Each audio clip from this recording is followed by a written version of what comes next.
Fancy. What a start. What's up, Rob? Hello, Rob. Howdy, guys. How are you all doing? Great. Thanks for coming. Good. Thanks for Sorry, that's the filling coffee. in, especially the last minute, since I'm terrible at scheduling. Well, Randy, life is difficult, and I'm not going to place personal blame on you. You so should. it'll But be it's all okay. your fault. You should. Yeah. That's what I need. Sorry, I need I that didn't mean motivation of personal blame. Where's all this hatred coming from, Randy? Oh, it's it's self-induced. Yeah. It runs deep. Oh, we did talk about deep earlier. We did. Yeah. We did talk about deep earlier. Deep cuts. No Yeah. context. All of them.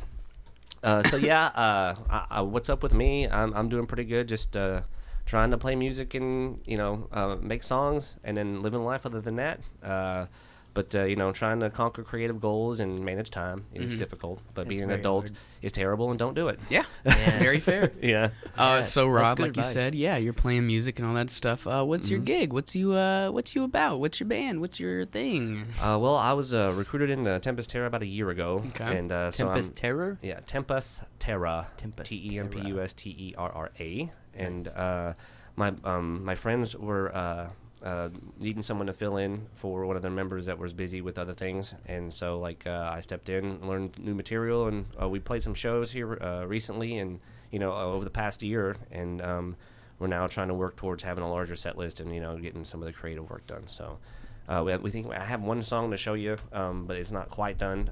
But we're supposed to go back in the studio, I think around November 20th, and try to get the rest of them done. And we should have about half an hour's worth of music. Nice. Yeah. Cool. So what about you, Randy? You gonna go sailing the seven seas tomorrow, right?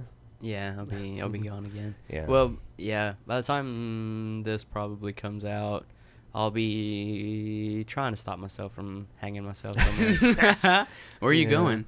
Back to Spain. Ooh, I met this girl from Spain. Oh man, it's weird. I want to know Spanish so bad, but at the same time I don't. Because I know enough to be Kind able of pass. to. Well, for kitchen stuff, like curse words. But, but I don't want to ruin the mystique. Kind of I want to. It doesn't matter if you know Spanish or not. just Spanish women are still Beautiful. They're a different breed. Yeah, I guess. I mean, I wouldn't know. You tell me, Randy, when you get back. I'll tell you right now. I've been there. I've seen it. Well, shit, rub it in. Why don't you, Randy? Wow. Yeah. Thanks, Randy. It's Yeah. not for fun though. I don't go for fun. You guys aren't missing out on much. Yeah. So even if you don't go for fun, do you still get to see really pretty stuff, especially being out on the ocean? Or From time to time, Yeah. I've seen some cool animals out and about in the ocean. yeah, what about those sea creatures you've seen? Yeah, the coolest was I don't know. I saw a hammerhead one time. Fuck yeah. I saw him coming in. He was coming in hot. He made one loop around the rig and then took off. Didn't want to mess with that. Yeah. I'd be out of there too. A fucking oil rig. I mean, the first time I ever went on one, that's what I wanted to do, but it Yeah. got too trapped. It's unfortunate not that as he good a wasn't swimmer. the first part of a Sharknado, to take down your oil rig, make nature having its revenge. I still haven't I seen feel like that that's movie. fine. I haven't either. I'm probably never going to. Probably me either. Yeah. I don't have Yeah. time to watch movies quite like that. Sharknado. If only. If only. I have to get suckered into movies like that. Right. Mm-hmm. I feel like, I don't know. I feel like if you make a movie that's ironically serious and you're very, I don't know, campy when it's not genuinely trying to make, for a horror movie, for example, an old horror movie, Yeah. they're campy, but they were trying to make it scary. Mm-hmm. Sharknado is campy for the sake of being campy. Yeah, it's And- like being bad for the sake of being bad. Right. Yeah, It's just Yeah. you gotta come by the bad naturally, and that's what makes it good. well, see, people don't know the difference, and that's why we're talking about it. I guess Yeah. so, man. But Basically. Well, it's because we're all too hung up on gimmicks, Yeah. I was talking with Randy earlier, just talking about no one has anything to say nowadays. Okay. As far as with culture and stuff, I think we're in this regressive cultural cycle where the people who are giving the right for someone to say something has nothing original to say. They're just well, I like your products, I like myself, and how can you help me, kind of thing. Okay. I think it's a lot less, basically what we were talking about. I think it's a lot less people trying to make something and just make it. You know what I mean? Yeah. And they're just looking for a recipe to get themselves out. For sure. Rather Okay. than trying to make something they enjoy and something that other people can enjoy. Yeah. I think that's a lot of the problem. But they don't have their own voice yet. It takes a long time for sure. people to come up with something to say or something good. So before we get a chance to develop the ideas, it seems like they're too complex. and so we have to take a step back and we get the same ideas. You know, Yeah, that's true too. And with that, like with how everything is so oversaturated, everyone can put their whatever out there on like social media. How do you get that break? Like, how do you get that star moment of like, aha, I've made it now? Yeah.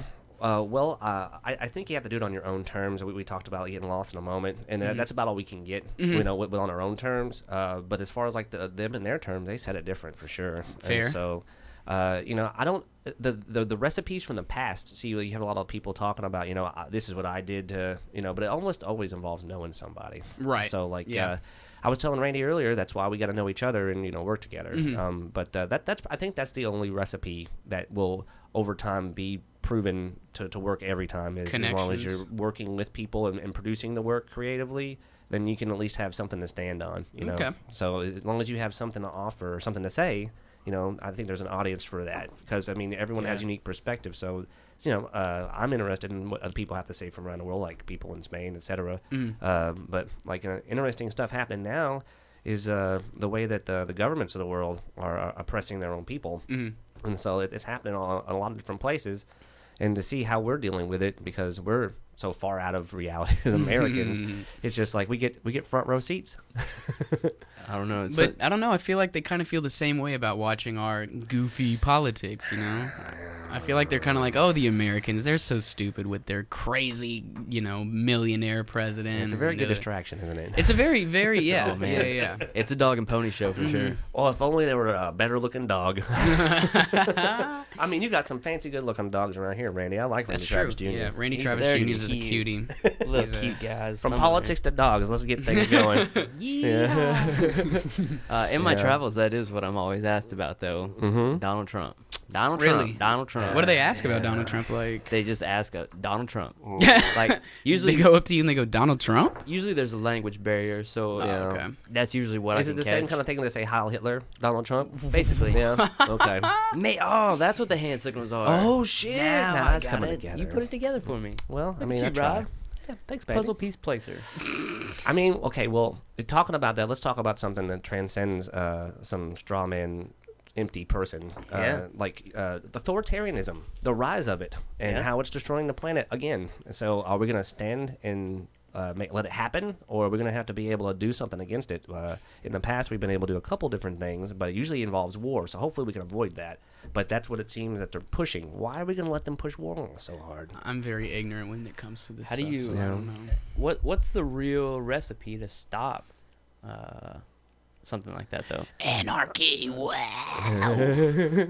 I mean, how do you? Yeah, I mean, yeah. you got to stop violence with violence, right? I don't know. Like I was talking earlier, it's just if you don't participate in it. You have to find willing participants or unwilling. You have to be coerced into these things based off conditions. So if we could change the conditions and help the outcomes in a way that where we can avoid war, because it's so wasteful, it wouldn't be that difficult. We just don't participate in it. And here's the problem with that: even though we don't participate in it personally, they now have robots that kill people. Sure. And so like, even if we don't participate in it, there are still people actively seeking to use those means to control, subvert, and destroy. Sure. So like, how do you debunk that false ideology? That's another thing. Because we have so many ones of those types of things running around with religion, etc. And so you have a lot of false political, religious, and philosophical identities that don't really mix well with the human condition of warfare and general buttfuckery. That just goes back to the age old question. How do you stop a cattle dog from rustling cattle? You give them something better to do. What's that? Well, I mean, if you gave a cattle Rustle dog, chickens? I don't know, like cattle dogs, like female cattle dogs, right? You're aware of bitches, correct? Yeah. Love bitches. That's how you multiply cattle dogs. Yeah, That's how you get even more cattle rustled. That's right. You can't rustle that much cattle So without you're a couple saying, dogs. You're saying give the government a bunch of prostitutes.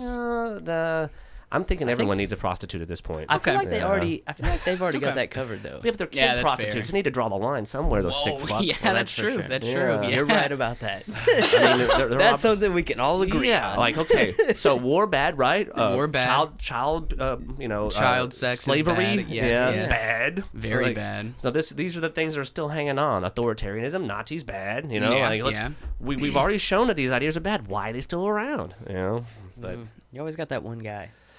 Well, I mean, it's more than one guy. It's got to be more than one, always takes right? more than one, Randy. It starts with one. Yeah. Speaking of dead people, pour one out for Chester.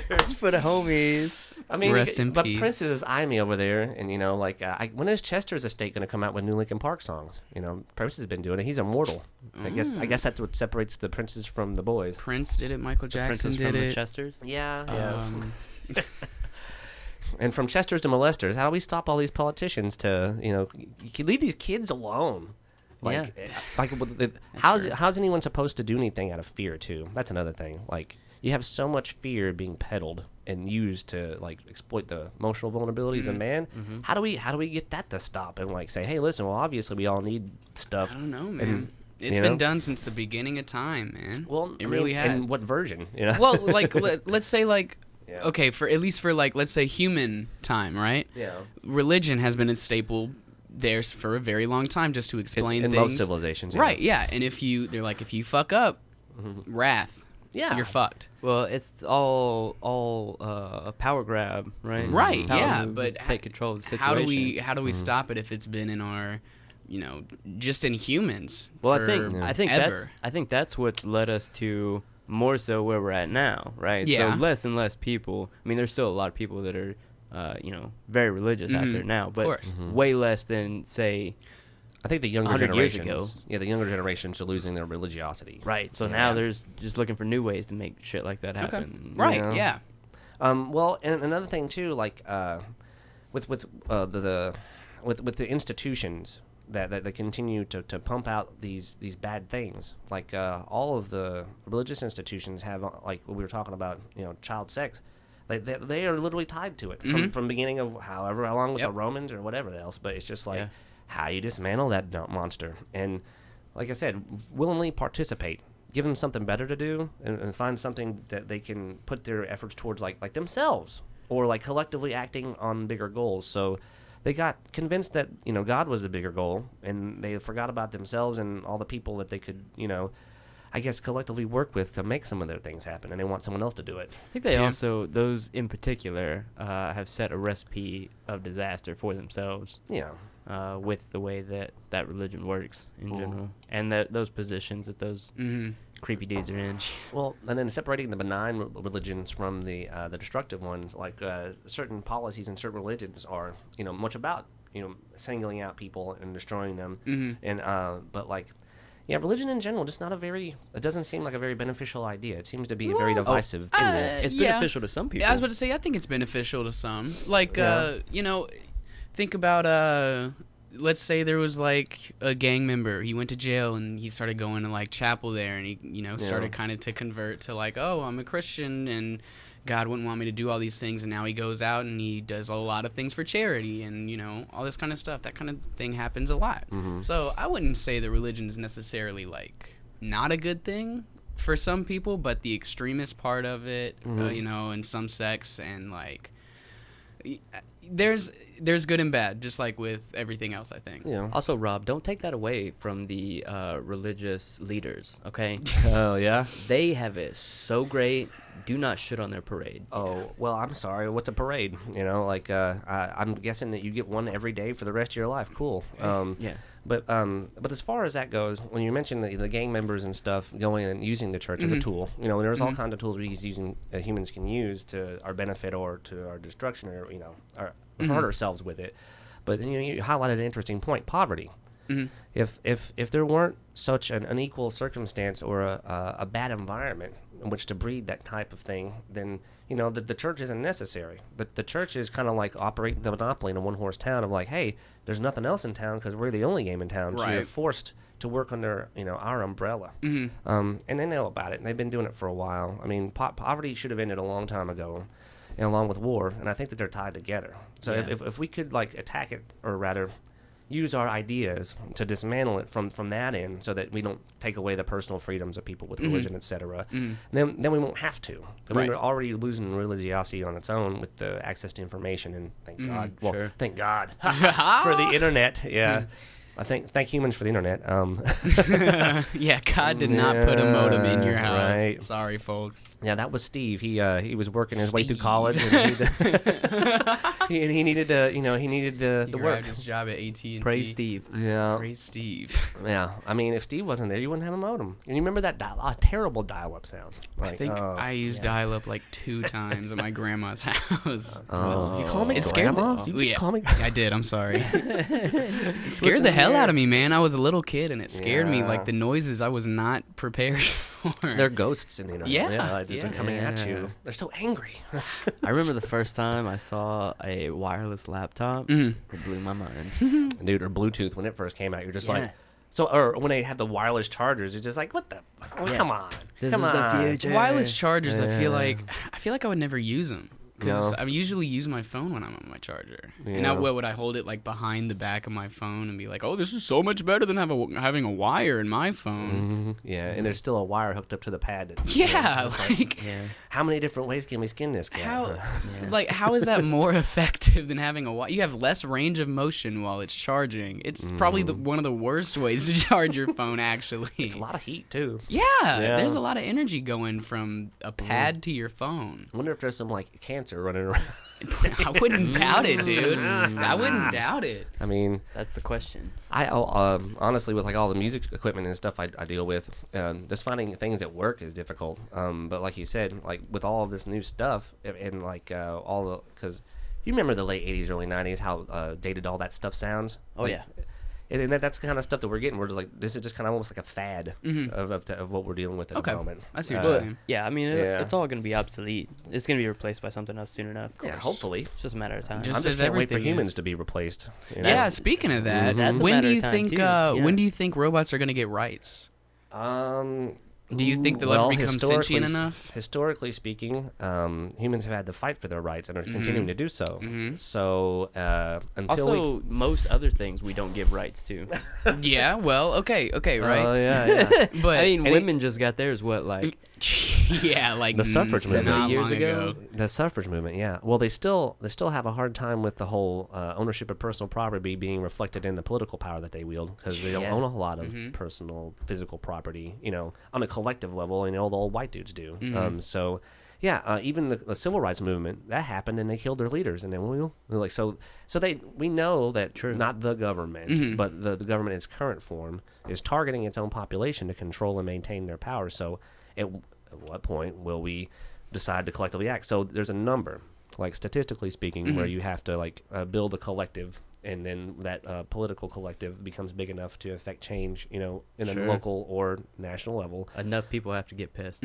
Yeah, and so the number in Arkansas, because there's about 3 million people rounded up in Arkansas, is if you had 10% of that, which is 300,000 people.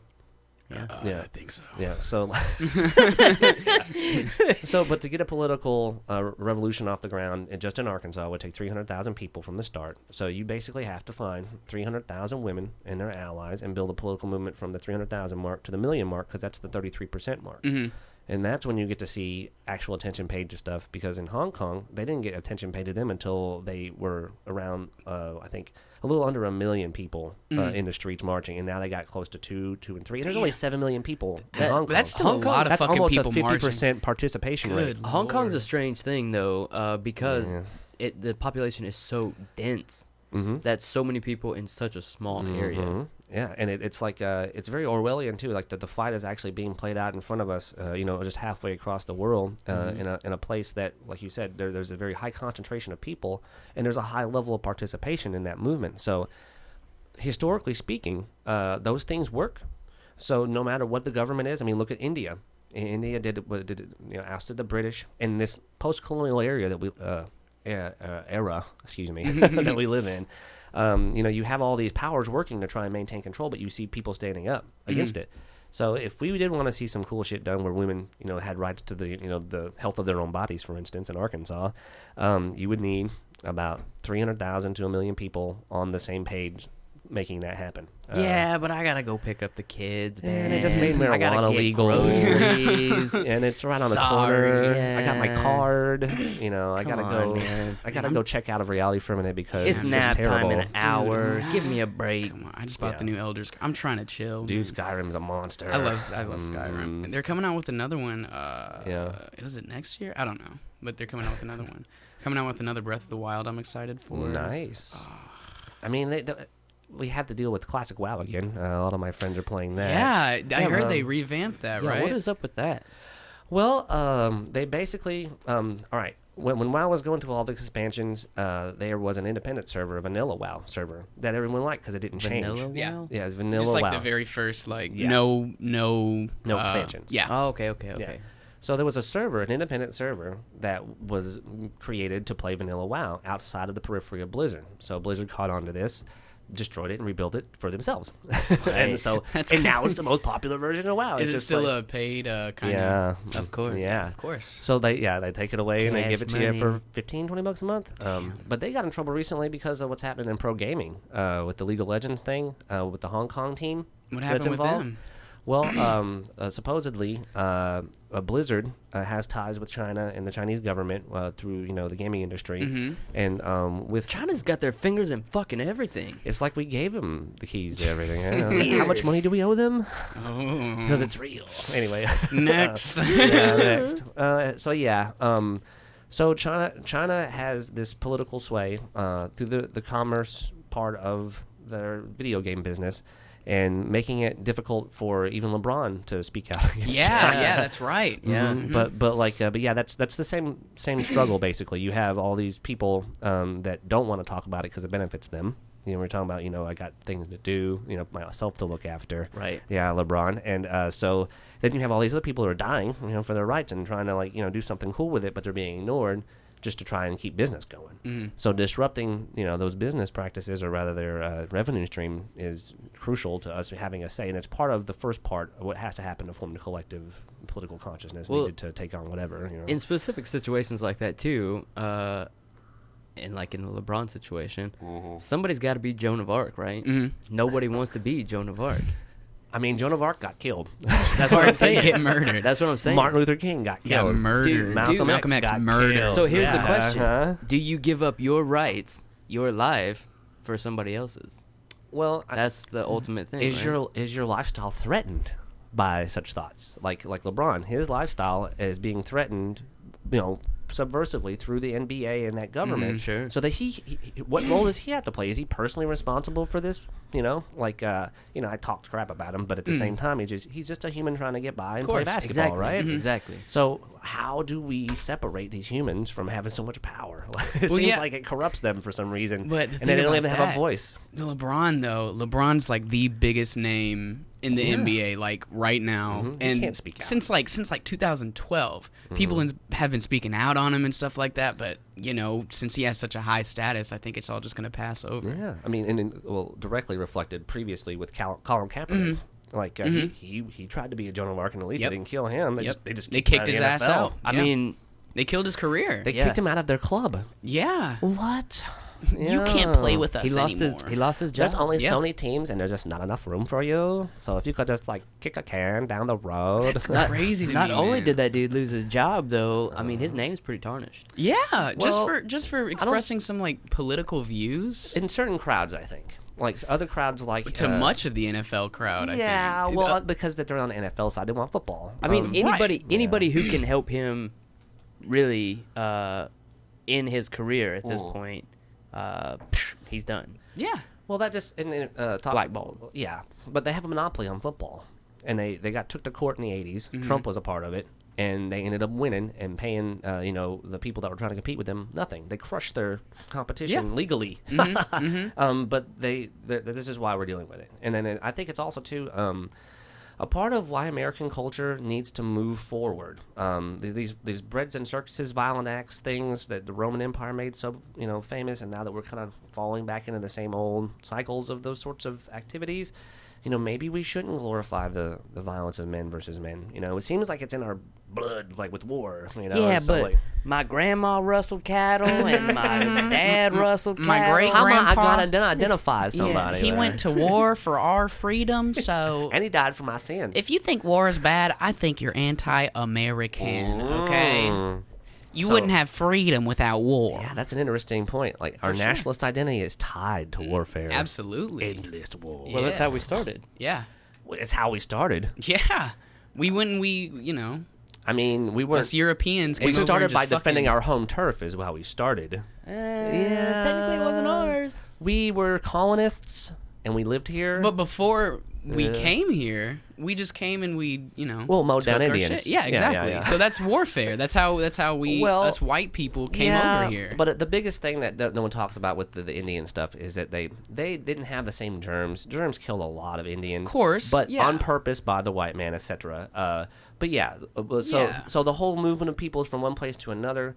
But once America did have a national identity and had because we were British colonies. Mhm, yeah. We ended up having the revolution or whatever, standing up and protecting our own home. But the reason we were able to beat Britain, and the reason why, if you look historically, home team advantage, Vietnam didn't lose against us, did they? We tried to attack them on their home turf. I think China's going to lose the battle with Hong Kong because they're trying to take Hong Kong on their home turf. That's You can't fuck with somebody on their I home. don't know. That's another Yeah. one. That's another one that's strange though, because Hong Kong really isn't that big, No, it's But a very it- small part of the whole area. but it's so densely populated. It's crazy. Well, the crazy part about it too is that what China's doing is they're building a city. They have a city close to Hong Kong, and they're giving that city attention to where they're basically going to, like, the Chinese plan, in my opinion, is to basically just wait out all of this stuff from Hong Kong until they can then move their their focus to the city that's real close. I forget the name of the city that's close to Hong Kong, but China's giving it attention, so where they can just move in and compete with them and push them out eventually. Because I think till 2049 they have to be coerced by the Chinese government into their To win? 2049, I think, because Hong Kong used to be a British colony. Yeah. And so the Brits had control of Hong Kong till the mid-90s. And then in the mid-90s, the Umbrella Movement happened, and then they ended up, they're continuing to fight that fight this long. But it's because the British handed over control to China of Hong Kong, and now this is the growing pains, because they had a lot of rights and stuff, be able to have the rights to say that kind of stuff or do anything with the Brits that the Chinese government isn't letting them have. I think universal suffrage is the biggest thing for them to have a say. Is it Shenzhen? Perhaps. Yeah. See, just pull up a map of like southern China. Yeah, see fastest growing. You see how to say fastest growing? That's what I'm saying. They're paying attention to that next to Hong Kong, so that whenever they're going to contain Hong Kong and just basically put them out of business with the next city over. Yeah. That's their long-term plan. It'll probably work. Well, I mean, but you can't eradicate a group of people, can you? I mean, what about Americans and the Kurds? How many times do the Kurds have to get fucked over by America before, we stop? Shout out to the Kurds. I really hate the fact that we continue to try and make war over there just to be able to control their oil and bullshit. Like, That bottom right. yeah. There's Hong Kong. In Shenzhen, is that the road? A little bit more to your right. A little bit more to your right. Yeah, right there. Right there. Shenzhen, is that it? Maybe, but zoom in a little what's bit the one more. across the bay? Macau, SAR. Macau. Macau. Yeah, I think that's it. It's see its position, how it's located on the outside edge of the bay. Yeah. Their plan is to cut off all trade to Shanghai on that side and have the port on the edge, geographically speaking, and then they're gonna contain the Hong Kong population and do whatever with their city so they can compete with it. That makes But that's their sense. 2049 plan, in my opinion, to say.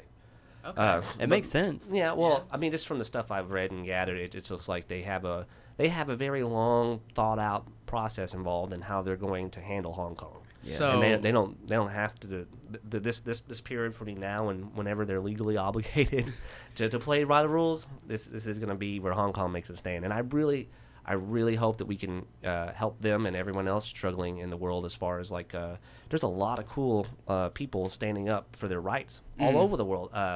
Lebanon, I think, is another place Okay. where they're doing it. And they're getting killed in the streets, similar to Hong Kong, but just not as nice. They don't have all the riot gear and stuff. Yeah.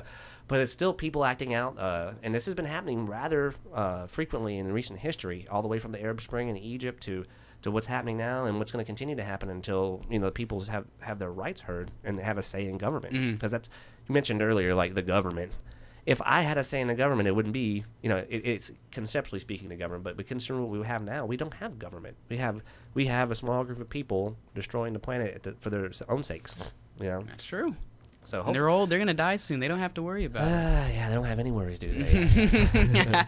But hopefully soon we can actually have a say in our government and maybe reform it in a way that makes sense and not, maintaining political power and control in the small hands of a few that are just going to hurt us. Like, I'm just tired of getting hurt, man. My heart's breaking. Tired of the hurt. Do you have a plan? Well, for the planet or the world or humans? Yeah. Give humans better options. Give them, conceptually speaking, a better role as their place on this planet. Right now we're consumers. We are just empty vessels to be filled with whatever they're going to give us. So instead of necessarily having assigning roles through false choice or options, like, oh yeah, I chose to work, at the kitchen, but like I only had so many options, but like at the same time, give better options to us to be basically shepherds of ourselves and our planet. But how do you do that though? Well, we get together, we remake the rules to make sense so that it benefits everyone equally, instead of benefiting more people more than the other, locally speaking. And then you build collectives to that end to work together and codify those laws and put them in action by letting us, I don't know, just basically operate in a way that lets us because, like, okay, for instance, how poor people are forced to war. Like, hey, I need a job, or I'm at a high school. That's the pipeline. Sure. So like, why send them to war when we could be sending them to space or sending them to somewhere else to like help with a problem? Right. Because not create more problems. I can tell you exactly why. Yeah.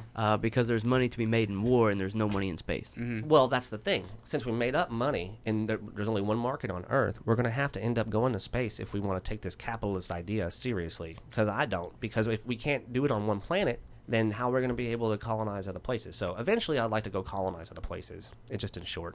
Of course. Money's just IOUs. So the more IOUs we have, well, it'd the be more interesting if favors it that was. are owed. Well, is it an based on IOU or is something. it just like an I gave you? Because that's what that's what loans are more like IOUs, I think. Money is loans. Well, I don't know if I'd say that. So if you're buying, okay, let's say you're buying a candle, right? You're not gonna get that money back. You do get the candle. No, you give your favor. Mm-hmm. You give your favor to the owner of that candle in exchange for the candle. Right. So it's not a loan. Then they have the favor. Right. But it's not a loan necessarily. Is it equal value? If you Where's give the value? Well, who places value? You know, Value's all about That's who. where I was yeah. going to go with the whole money thing. We used to have our money backed by something or by multiple things. Sure. And now we rewrote the rules to have a fiat currency where you don't have to have any rules backing your currency. So we have we shit in our own nest, economically speaking, because now our money's not worth anything because it's not backed by anything except for the strength of the American government, exercised through the military to control whatever petrodollar resource that we're fucking with now. But all the gold in Fort Knox, it's somewhere else. Well, Fort Knox is an empty vessel. All yeah. the physical things that we had that were worth something, they're gone. So Money's- they've literally robbed us of all of these things, and they've given us Chuck E. Cheese tickets that are worthless. Well, even before, gold is just a metal in the earth. It's Yeah. favors. But there's only It's so all much of it to go favors. around. It's not an infinite amount of money they can print. See, True. That's what That's the problem was. See, if they have a resource or commodity backed, because it's a finite thing, right? Sure. Then that's why the gold standard worked for so long, and it used to be silver by the pound because there was only so much of it to go around, right? Sure. So there's a scarcity of resources in just the value. So there's going to be gotcha. only a certain amount of value derived from it. I see where you're going now. I got So now that they changed the rules and took away that value, I mean, what am I have to do? Pay $20 for a sandwich? Yeah. It I mean, did- eventually, for sure. I mean, it's going to be a good sandwich. I don't know about that. I don't know. It's like meat's another Yeah, thing. yeah, yeah. Impossible Whoppers, they're making those. Yeah, the I South did Park see episode that. on that is like, well, it takes like ship, it'll get you high. Like, but yeah, that's an interesting thing. That's in kind of general. there's I think there's like Consumption and the multiple movement to plant. Yeah, stuff. Taco Bell's doing the same thing. They're doing I don't know Soy. if it's vegan options, but it's like vegetarian stuff. They do soy, they do black bean stuff. They're just It's- trying to get your favors. It's all bullshit. exactly right. Yeah, that's It's what I'm still more saying. I think bullshit. it's a ploy. I think it's a cash grab. Well, good food. Where's all the good food at? Good Where's all the restaurants. good? But where's all the good fresh food? Growing Like, in South Arkansas. Yeah. Well, they're few and far between. Yeah. You know what I'm saying? So, like, I want, like, because I cook. I like cooking. I hate that I don't make any money at it, or, I'm not in a position to cook for myself. But you have all the people that own the restaurants, not operating them. So the best restaurants are operated by the people that own them, the cooks, the chefs that have the experience to give you good food. Or people that give a fuck. Yeah, for sure. Exactly. Not something corporate, right? Like, Well, that's a whole other thing. Because like they definitely are. That's part of their plan is giving you bad food. Of course. This is what we're talking about. But if we can center in on actually having good shit, I don't think that. I don't think. Just to backtrack. I just miss good food. Just to backtrack No, a go minute. ahead, I though. don't think it's that they just want to give you bad food. It's just the bad food is cheaper. I was about to say they want to give give you cheap food. Yeah, they they can wanna- make sure. more money by giving you cheap food. Yeah. As And opposed why to wouldn't actually- they? Exactly. They want to. They need favors. Give me favors. Do they? Yeah, they always need more and more favors, don't they? The Stacking whole my favors. corporatism and authoritarianism kind of go hand in hand, don't they? It's They kinda do. difficult to separate those two. Whoever things. has the most favors makes the rules. Yeah, well, how did you get those favors? Someone must have gave them to you. Oh, you worked hard for those favors. Or I you, guess. or you goes took 'em- back to what we were talking about earlier. Knowing You know people. somebody. You know somebody. Or you've been warring. Praise You've been be. warring. I've been warring for my Taco Bell. Yeah, I'd go to war for Taco Bell. and then you do. I mean, your body is a war zone after Taco Bell. Yeah, that's no lie. I've become immune, man. Well, I'm just saying. All right, I'm 35. I'm older. Okay. Good food makes me feel good. Yeah. Bad food, corporate food, I can't derive any feeling from it as far as like it's not benefiting my body. There's too much sugar and salt and fat in it, and I understand those are the things that taste good. Easy. Yeah, I know. those are- Easy. In Don't you take moderation- those things from in me. moderation and well prepared by someone who knows what they're doing, instead of just ungraciously heaped upon each other in a way that makes no sense. Yeah. You know, like for instance, how many restaurants do you think have fresh garlic? Ooh.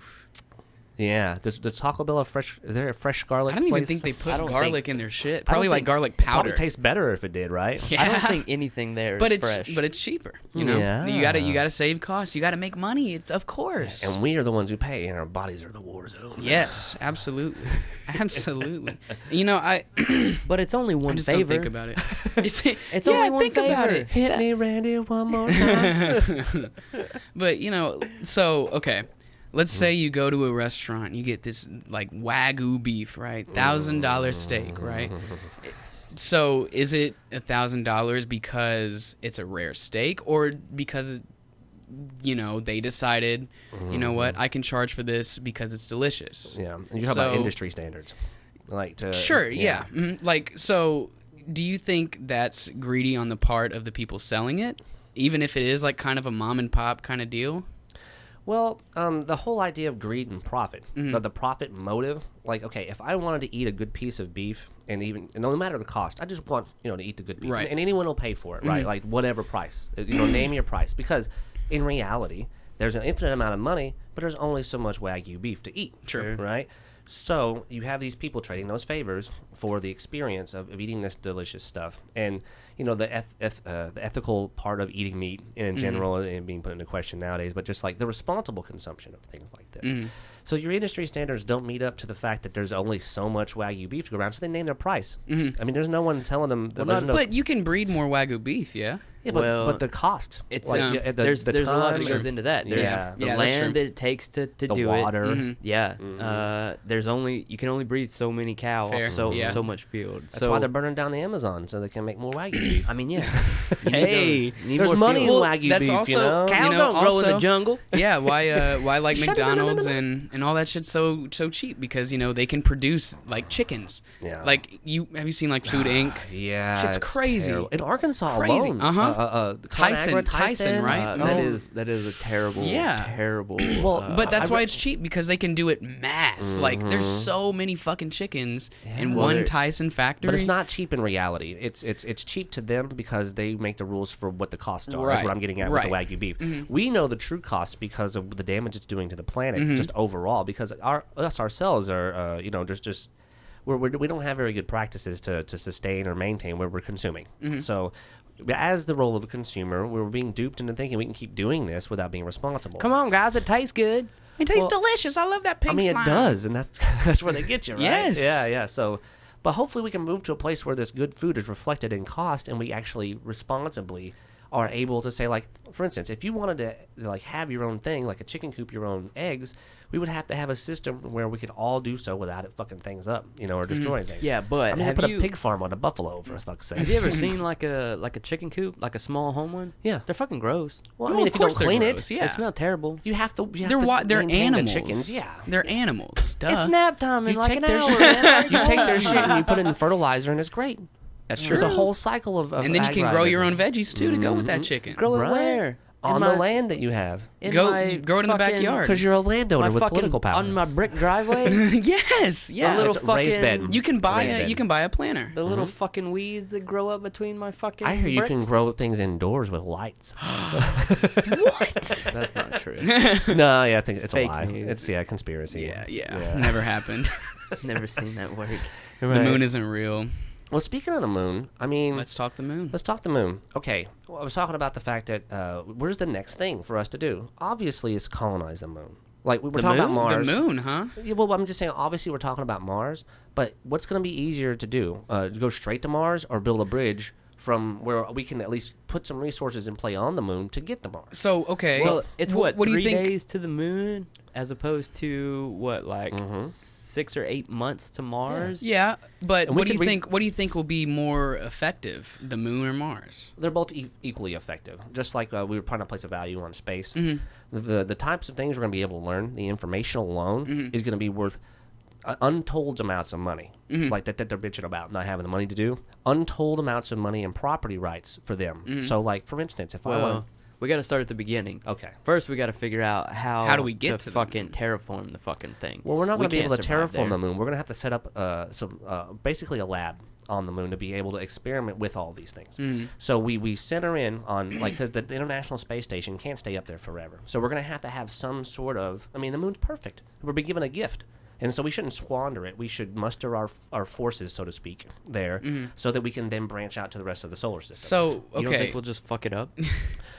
I mean, we tend to do that as humans, yes, Yes. but we have an opportunity not to. And I'm saying if we put our, eggs in the right baskets and have the right smart people making the decisions to help us make long-term goals happen, it wouldn't be that hard. A generation or two, we could get to Mars. But then who lays stake? Who's like, all right, this part of the moon is mine. Well, the person who- the person who ownership. does it. Exactly. How do you Colonization. Yeah, right. It's already but- been spoken for. America Dibs. was first, and the south side of the moon was just they put a telescope Dibs. on China has a telescope on the south side of the moon because of the lack of radio interference, and so China and America have We've laid presence stake on the to moon. it. Okay. But that's what the nationalists think. Let's talk about just humans. Well, on the here's moon. the thing, So we though. have to get rid of these divisive lines that we keep giving each other, Right. and create a universal community similar to like what America's original idea was to start. Let's make a big Pangea. Yeah, and make a big melting pot on the moon. Here's the thing, though. So, say we round up enough favors, you and me, right? Sure.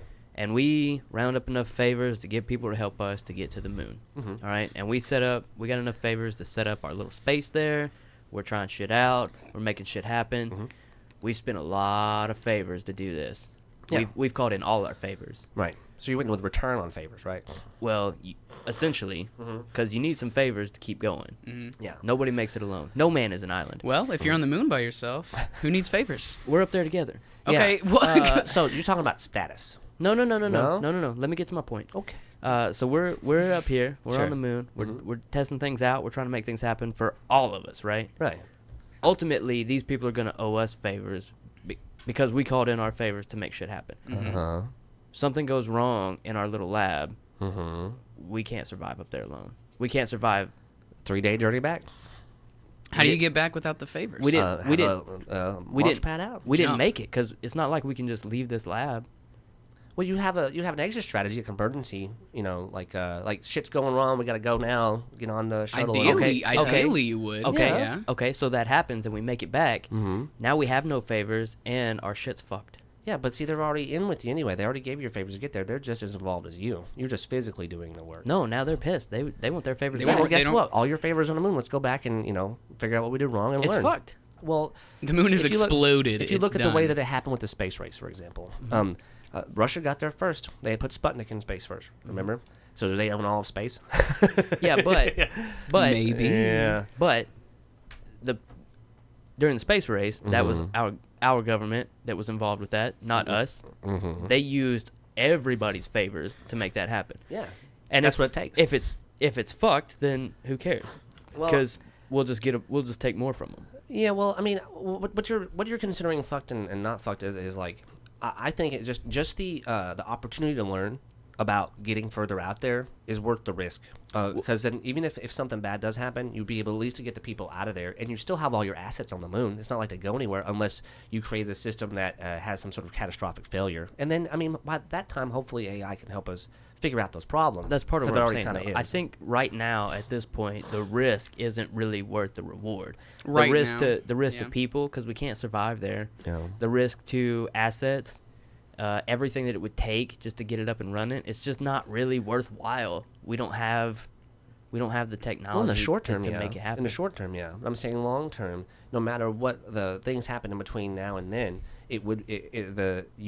the person to make it break through. That's why Elon Musk is concentrating on Mars, because he wants to be able to take the resources But from look Mars. at him. Just recently, he's been talking about he doesn't have enough liquid assets. Yeah. Because he's involved in all that shit. Well, and he needs government help, and they're going to make sure that you go to them. Well, I mean, they're using NASA to help launch his stuff and stuff like that. that's what Yeah. I'm saying. Mhm. That's what I'm saying. So Yeah. even with a guy like Elon Musk, this billionaire, even his Yeah, risk to reward, An he's individual like, can't "Fuck, do man." it. An individual can't do it. It takes a collective. Sure. Right, yeah. So. But that's just considering right now, think about it in the future. Yeah. So like if we can, send, like we've sent like a International rover to Space Mars. Station. Yeah, Yeah. we sent a rover to Mars, to scope shit out, and we found water on Mars because of the rover. Why can't we do the same thing with the moon? See, what's up, see what's habitable, see what's, the most sustainable for human life. And I'm not talking right now, I'm talking like in the future, Well, I think we know more about the moon than we know about Mars. For sure, yeah. But like, get to know more, to know like, okay, this is a fail-proof plan this here. So then, does that mean the risk is, and the risk and reward are equal, or like, do you think it would be worth it to go on the moon even? We've been to the moon. I mean, colonize the moon. Yeah. I'm saying that the risk is manufactured. The rewards are endless. So Yeah, no matter okay. no matter what the initial risk is, whatever price we put on it, whether it's Elon or the an international community, like the advantages and the information alone that you get from, like, say, for instance, just the International Space Station, collaborative effort from multiple governments. They have countless experiments and things that they've been doing that we've learned so much from, that we benefited from, like on Earth with materials. The technology alone is pushing for our industries to pretty much transform. Hopefully. Hopefully, before it's all too late. But yeah, but we've already done it. So the risk is mitigated by the fact that we've already collectively worked to put this in space. Why not go the next step further, and put it on the moon? It doesn't seem like a very high risk to me. Well, let's say, okay, so Even let's if say we we in terms of human life. Yeah. Okay. Regarding that, let's say we go there and we colonize, and we're there for 10 years, right? But like, let's say for some reason the gravity on the moon fucks with us whenever Space it takes sickness. years and years. Yeah, right. Yeah. Let's say that happens, and many innocent people die because of it.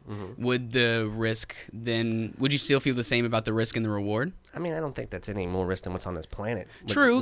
But so, there's always going to be, but it's. I think it's necessary to, is because as long as we're doing it purposefully, with like saying, okay, well, let's make sure that we're at least monitoring the risk as it happens, so that if something does happen in that effect, we'd be able to help. But the fact it's so short. I mean, like I said, it's only 3 days away. It just makes really a lot of sense, like, to use this gift to our advantage, so we can, not destroy ourselves on this planet, but maybe go to some other ones, and because we have so much more to learn. So if we want to get to that next step, as far as, like, I guess the social and emotional evolution of man is going to progress, it's going to be reflected in our collective technologies. So do you think the people? Okay, well, what do you think if we colonize the moon? Do you think the people will have to wear spacesuits while they're there always, or do you think we'll find a way to put oxygen in its atmosphere and keep it there? It's going to be an opportunity to do all that. So we're going to get to see what works, so that we can think of it like a petri dish to test out what we're going to need to do to take this next step to Mars. So like we're going to have this good bit of information that works objectively just on the moon. Mm-hmm. But a lot of those principles we'll be able to use to get further. So it's like we're investing in giving ourselves an easier route to the rest of the solar system, as opposed to not even getting that far, with the International Space Station. Mm-hmm. So the idea is already there. We just haven't made the progression to the moon yet. That's what I'm trying to say as far as mitigating risk. It's already been mitigated through what we've been doing in just empty space. So the moon shouldn't be that much different, but we do need to know more about it. So we need to send more qualified people up there and actually, have systems that create qualified people. I see what you're saying. Yeah. But we have to be organized. I mean, people have been doing stuff with this kind of thing for science and exploration for such a long time, and every time it was organized really well, and a lot of people had resource and access to a lot of things to make it happen. So we have to give that to people, the tools to do it. So, I mean, we can keep making excuses about risk and stuff, but we have the tools to get there already. Why aren't, we using them to get to the next step? Money. And not a good excuse. Favors. Hey, it's a good excuse. Not a good excuse for us. Yeah. But, But we don't have money, so. Exactly. Right. That's why, Yeah. But the people people who have a lot of money want to keep that money and, not possibly, because I feel like some people who have been, like for the government, for example, if they're short-sighted about it and they don't see, the potential, money they could be getting back from it, they're not going to want to send people to the moon because they don't see it profitable. Yeah, but they want to keep it for themselves. They don't want to share it with exactly. anybody else. That's what I'm the saying. thing. Yeah, exactly. Those people in high power who have that money, they don't want to share it with, because they're on Earth, they're fine here. Well, and rightfully so, a lot of us aren't doing that well. They haven't created a very good enough environment for us to flourish, and so a lot of us aren't doing that well in general with our mental health or with our intelligence being developed in a way for us to even get that far. A very small percentage of people would be eligible to go.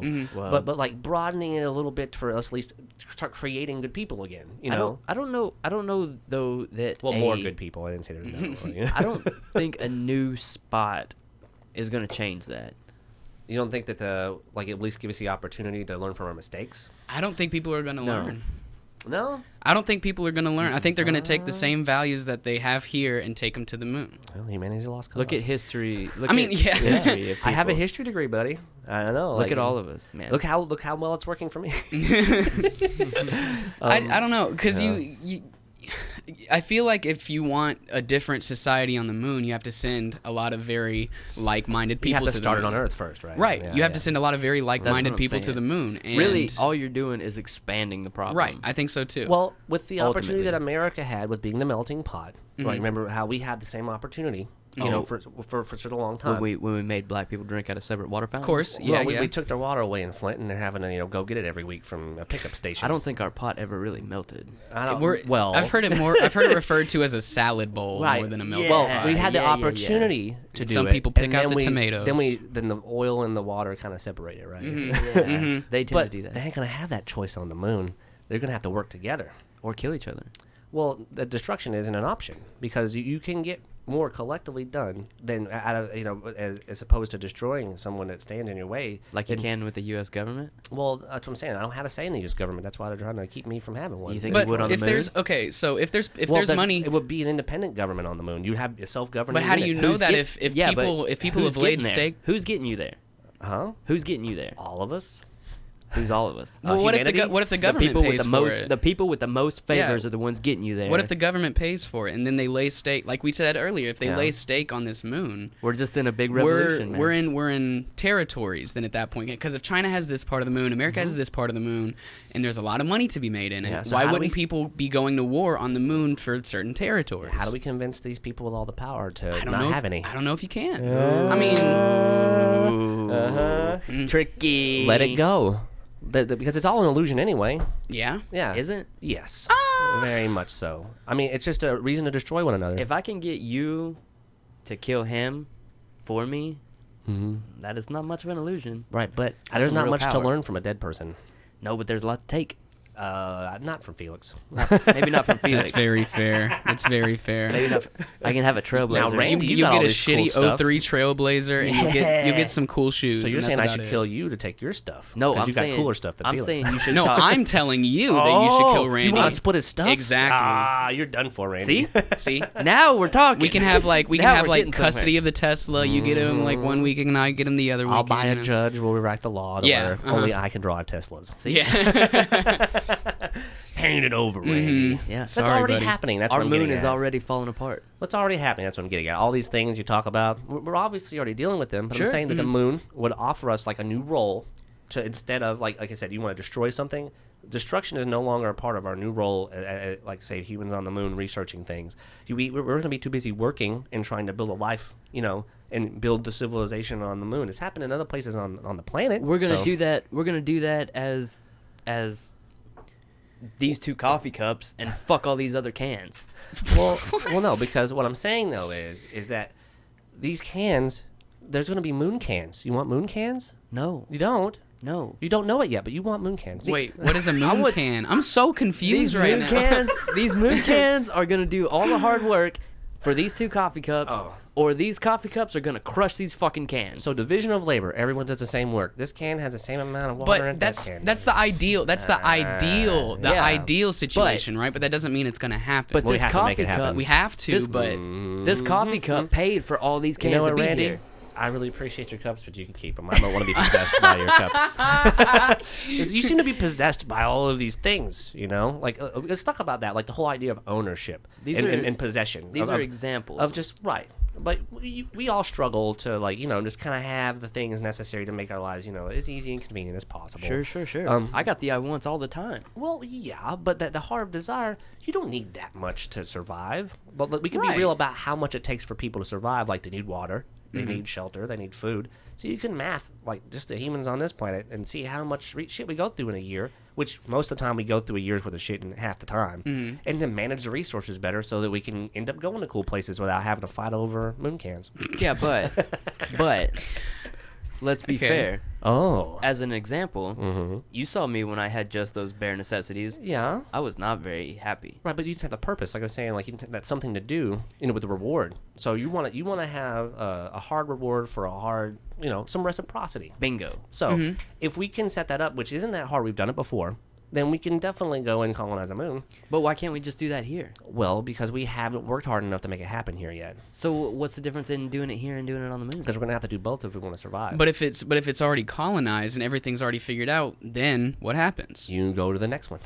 Go to the next. Okay, so you go to the next one, right? Colonize Rob, you're everything, just spreading right? like cancer, man. So okay. I'm a Cancer. cancer. We'll talk about astrology. That'll be fun. We have it's all colonized, everything's good. We're now living on the moon and Earth, right? We have all these resources on the moon, we have all this shit on the moon. Let's say there's a new oil that appears on the moon that's much more effective than the oil we have on Earth, right? Yeah. So then once we're already colonized and we already have these sects of like China and America and all this stuff that's on the moon, why couldn't, once that's already done, we're already done, being peace, happy, whatever, and everything's worked together, do you think people will go back to their old ways? Yes, Because people on absolutely. Earth want that moon oil.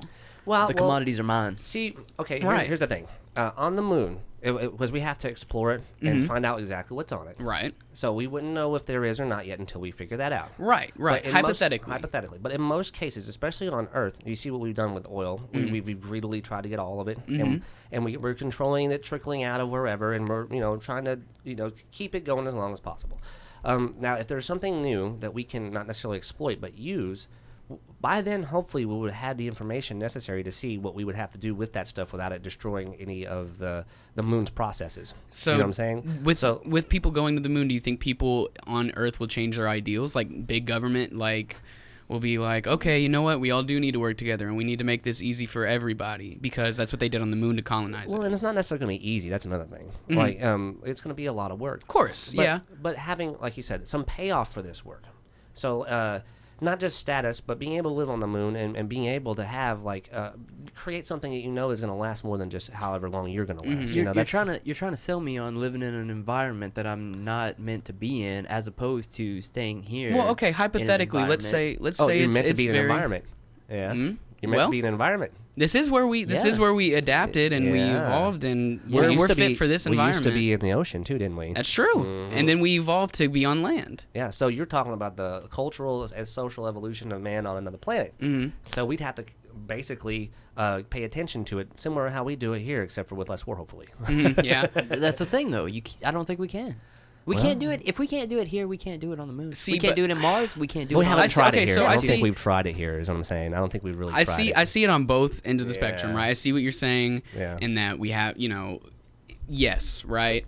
A lot of things. think Let's will kung fu fight, Randy. be- I think you're feeding the machine. I don't know, I'm man. feeding the machine. I You're don't know, feeding the- man. There's a machine to feed. Yeah. I don't know, man. Revolutions. I kind of agree with Randy in the aspect that like I don't know if us on Earth will be able to adapt to that moon lifestyle, right? That everyone works together lifestyle. Yeah. I don't know if the people on Earth will be able to change those ideals as long as the 1% and the very powerful people are still in power. Yeah.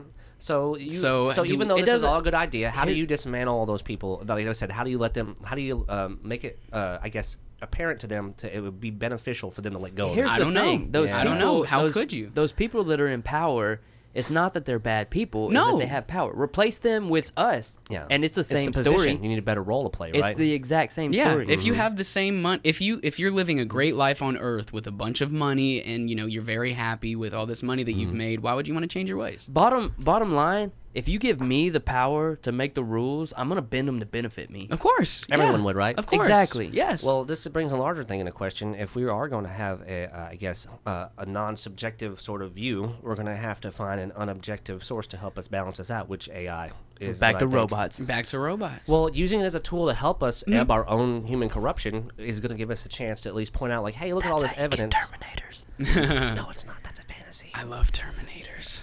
Robots don't have an agenda. They're benign. They are programmed, Mm-hmm. but if they're Programmed programmed by with, what? If they're programmed Robots? if they're programmed with that agenda, then what's to stop Execute them? Order 66, Randy. Yeah, Uh-huh. Exactly. but And what I- are we? What are we? We're just controlled by Well, that's this what big old thing in our head. Are we? Well, I mean, what do you think we're controlled by? Our circumstances. Right. Yeah. But we process it through our brain. Well, we try. Well, okay. What else Some do people do we? it What better else do than we others. process it through? The physical, the physical universe is the main vehicle. I would Right. say. Yeah. Physical universe that you The tangible take one. in. Right. Yeah. Right. So what? Okay. So you think we're controlled by the universe, or Well, as far as control goes, I don't think that there's a lot that we can do, even though we try to hold on Mm-hmm. to power and control, to maintain it for sort of a long time. That's what I'm saying. The whole idea is folly. You know Okay, what I'm getting at? okay. Like, just the whole concept seems like we know we can't maintain power and control forever. Why are we going to try and have a regressive system built on those? Kinds okay. of Right. ideas? What I'm saying is comparing us to robots, right? Yeah. We are, let's say, for lack of a better term, let's say we're programmed from a very young age to act how our parents taught us to act and how, our society has shaped us, whatever. So we hold all that in our brain and we see things. It goes to our brain. It, tells us what we're seeing. We talk. It comes from our brain. And it's kind of like our motherboard. Yeah. So once we're programmed and everything, we have all these experiences and we use that input for everyday situations, what's to separate us? Well, the wisdom gained from failure. Okay. See, humans have been able to, at least turn all of this, into other things like AI and stuff. The AI failure isn't a physical one. It's a numerical one. Okay. So the new numbers are going to eventually work themselves out. Right. So it's just an eventuality that's going to happen at some point. So And we don't know, it adapts because of failure, right? So what's to separate us? Because the I mean, the not physical- right now. So let's say not right now. Yeah. But let's say there's a robot. He's been programmed to learn as his robot life progresses. Yeah. What's to separate us? Well, I think that there will be separation initially, but the integration of the two Right. is what's going to eventually happen. Right. So, like using these tools, we already have it. We're autonomous with this, but For sure. eventually, I mean, we'll either retain autonomy and work with this, or our information, or we'll have a better vehicle to help our organs and our physical being, like to be able to transcend and go and have special roles to go explore Mars because I have a robot suit now. That's- My consciousness is going to be transferred. That's what I expect. Yeah. Well, see, but the construction of consciousness How do you- and the human experience, yeah. how do you contain it or rather transfer it? So that's the one thing that I think like some folks are going to have a hard time with, because we're just now getting to the point where we can control stuff with our minds. People who are handicapped can use programs to like to talk, and we've come a long way. Yeah, for Sure. sure. And I don't want to go patting ourselves on the back too quick, but it does seem like the next logical step in just us being separate as we are now, and the integration of both of those things will eventually happen, but it's going to be the people with the most favors. So It will, and Yeah. that's how it works. well, But that's how it's always worked. That's how it works right now, and how it Yeah. has That's always That's how worked. it's always worked. But well, it hasn't always worked that way, but in the current system, yes. In closed systems, different civilizations, depending on their resource, it's always centered around scarcity of resources. So there's only going to be But- so many electronics to go around to make you But those- this ascended being. but those resources Put the price on it, equate anything to that adds. favors. And to a degree, but there's a disconnect. So there's no since the favors value fluctuates, there's no way to find specifically what with the number. That's the bridge. The numerical value that AI offers with the perceived value on what we have with the actual amount of stuff that there actually is in the physical realm. Well, then it Yeah. turns into more of who has the most, because Yeah. that's where the value comes from. Well, Just yeah, who has but more. who is legally allowed to have all this? That's what I'm saying. Like, if we rewrite the rules to take it out of the human's hands, because obviously we're doing a bad job with it, we can work with our tools to at least be smart about what we're doing with our stuff. You know, because but programmed by humans, right?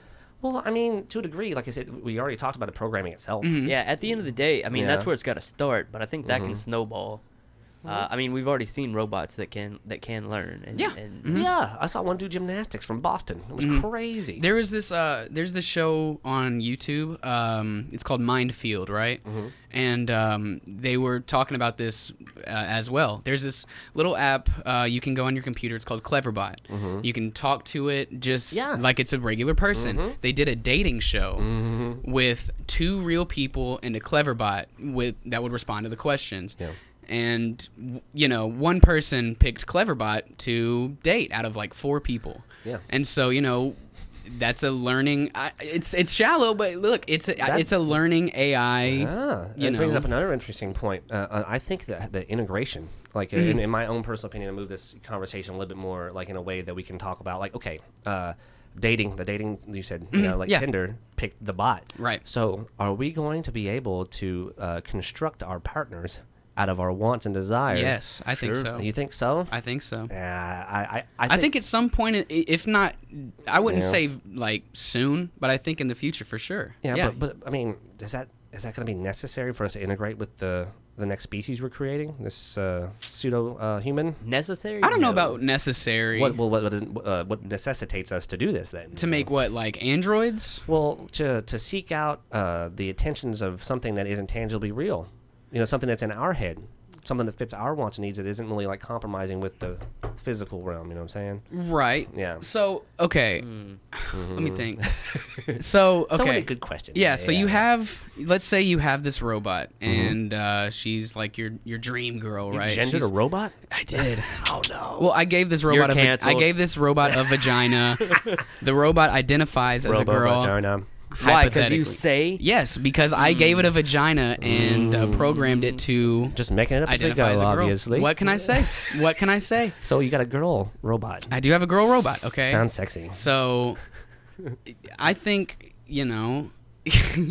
how would you be able to reproduce with said robot? Would you put ovaries and would you put a womb and everything in this robot to make this robot child? Well, like this android, and how would that translate over? That's a good one. I mean, the DNA that we have, the double helix, Mm-hmm. they've already been busting it apart and putting how many gigabytes we're transferring whenever we ejaculate. Yeah, how many years has the designer baby conversation been happening? Or cloning. We Yep. talked about cloning. Yeah, well, cloning, yep. cloning. Shit. Yeah. Like, I'm that important. My genes are so good. Let's make more. I love me. Yeah. I love me so and much. narcissism too. Isn't that great? I got a lot of that. I feel like everyone's got at least a little bit of it. I mean, you have to as an individual, right? Yeah. Well, Well, that's if part you of live what- in an individualistic society, for sure. Mm. Well, I If think you live that's- collectivistic, maybe not. Maybe you like order better than you like yourself. Well, yeah. I don't know, because I think part of the narcissism is what keeps people alive. It's a synthesis. Okay. Right? Yeah. Yeah. Now you still have standouts like the Joan of Arc situation we were talking about, someone who is ready to give up A their martyr figure. Yeah. Yep. For the collective. But those are few and far between. I feel like because of Well, yeah, that's what makes them so special, right? Yeah. That's what makes them so special is that, they're not They're ready to put that narcissism aside for the greater good. Well, they understand that, like, and that's what I was trying to say earlier. Well, who's got the most favors. What we'll have to tell these people eventually is that, hey, you can enjoy all this stuff for only so long. Mm-hmm. Like, there's a clock on it. Oh, yeah. So, like, let's be realistic about the new kind of things we can enjoy. If we were, to not, like, do you need 3 houses? Do we need a military that sucks up a lot of energy and resources? I mean, how else am I going to take Felix's Trailblazer, man? Exactly. That thing is with sick. the sun? That thing is sick. It's got a sunroof. Yeah, it's got a sunroof. It's got a sunroof. Yeah. Well, I mean, we would obviously have to think of better ways to move ourselves around. But whenever we come, like I said, whenever we have to come to the wall of this artificial intelligence and be met with the truth, we're not going to really have much to be able to argue with, value, whatever else. Is like, there's only so much gold on the planet. They can only make so many rings for so many people. Okay, so then what's the value? So you have to come up with the numerical value. And that's what I'm trying to say with the perceived value of anything outside of, like, just this planet is infinite, tied to, because it's unknown. It's an unknown, and it's an actually tangible thing. But until it is known... Well, we have to put a value on it. So right, we exactly. can't do that until we get it. And then when we put a value on it... Catch-22. Well, no, it could actually help us actually get there, because then the moon dollar will be worth more than the Earth dollar. I don't know, man. I don't know. Well, I don't know if I could see it not working out the same way that it does here. Yeah. Well, but that just might be short-minded of me. And it might be, Let's give it the old college try. Yeah, I mean, hey, let's give it the old college we try. did it. We did it once with America. Let's do it again at the moon. Let's put college on the moon. Yeah, we see how great Moon it's worked out here. college. The Wongs. No, Wongs own Mars. They don't own Moon. Mars. How do you own Mars? Right. I traded it for a bead. Oh, okay. Yeah. Yeah. So yeah, like it's interesting that we pretty much were able to cover so much with just us trying. What they're trying to do with that, like I was saying earlier, with dating and the creation of what we need, our needs, our human needs. If we could actually because I think they're already trying to do it with emojis or commodifying the value of what humans have and need, and with emojis. Well, expression through emojis. Like for instance, Facebook used to have a like button. And now there's like it to, are you sad, you angry? They want to know how you feel about it so then they can make sense of how humans digest what they're given. So, obviously... It's only it's only so that they can feed more to you. Right. And make more favors. Yeah. Mm-hmm. But they're not making real favors. They're making the intangible ones on the internet. I mean, my feelings aren't tangible. They're making real favors. I mean, it goes... I don't know, man. Without I think action. They're making real favors. I think if they make the favors and then they can turn them into tangible favors. I mean, they could, but they're running out, aren't they? They're having to talk to the Chinese government about how many favors you let me make. No, well, yeah, that's true. That's true. But that's because that's who's giving them the favors. It's well, I am my own favorite person, so I'm gonna treat myself as fair as possible. But yeah, like it's an interesting part of how we've come so far. But bridging the gap to the next part of it is like, how are we going to be able to do anything when no one has any favors? Well, barter. Yeah, there's going to be one guy with all those favors. Look, the favors go somewhere. Well, the Romans did the same thing. I mean, the mafia and the whole thing was based off the favors. So that's basically that right there is basically my whole point. This is a giant cycle. Well, it's a new cycle though. Like the other parts of our history that we didn't get to cover, because Roman's relatively new in the whole scheme of things. But like for instance, if you're going to talk about like a more sandbox version of civilization, you can talk about it anywhere because there's so many dead ones that have happened depending on the resources. So that's my point, though. Well, this is just a big cycle. Same thing happened, Yeah. long times ago, like caste systems and all that shit. Still happening. None of this. Right. None of this is new. Yeah, I think it's been around. It's a newer version of the same old thing. It's a same version with newer things, with more technology, with more. It's easier to do. I think it's the old version just evolved. It's a new version just stuffed with more shit. Yeah, right. That's all it is. I think, yeah. Yeah, it sounds like we need to get stuff with more shit. I do. I might enjoy getting stuff with more shit every now and then. People really like getting stuff with shit nowadays. Yeah, and there's enough shit to go around. I feel like there's enough shit just for me. That's why I'm trying to give it to you guys. So let's just stuff each other. It's a big three-way stuffery. It's a lot of shit. I feel full of shit. Yeah, it's almost like there's so much shit to go around. Like how we were talking about earlier, getting it out there, having something to say. So when is the value of our character going to be worth something from the guys with favors? They already have all the favors. What do you mean value of our character worth something? Like, Well, like having something to say.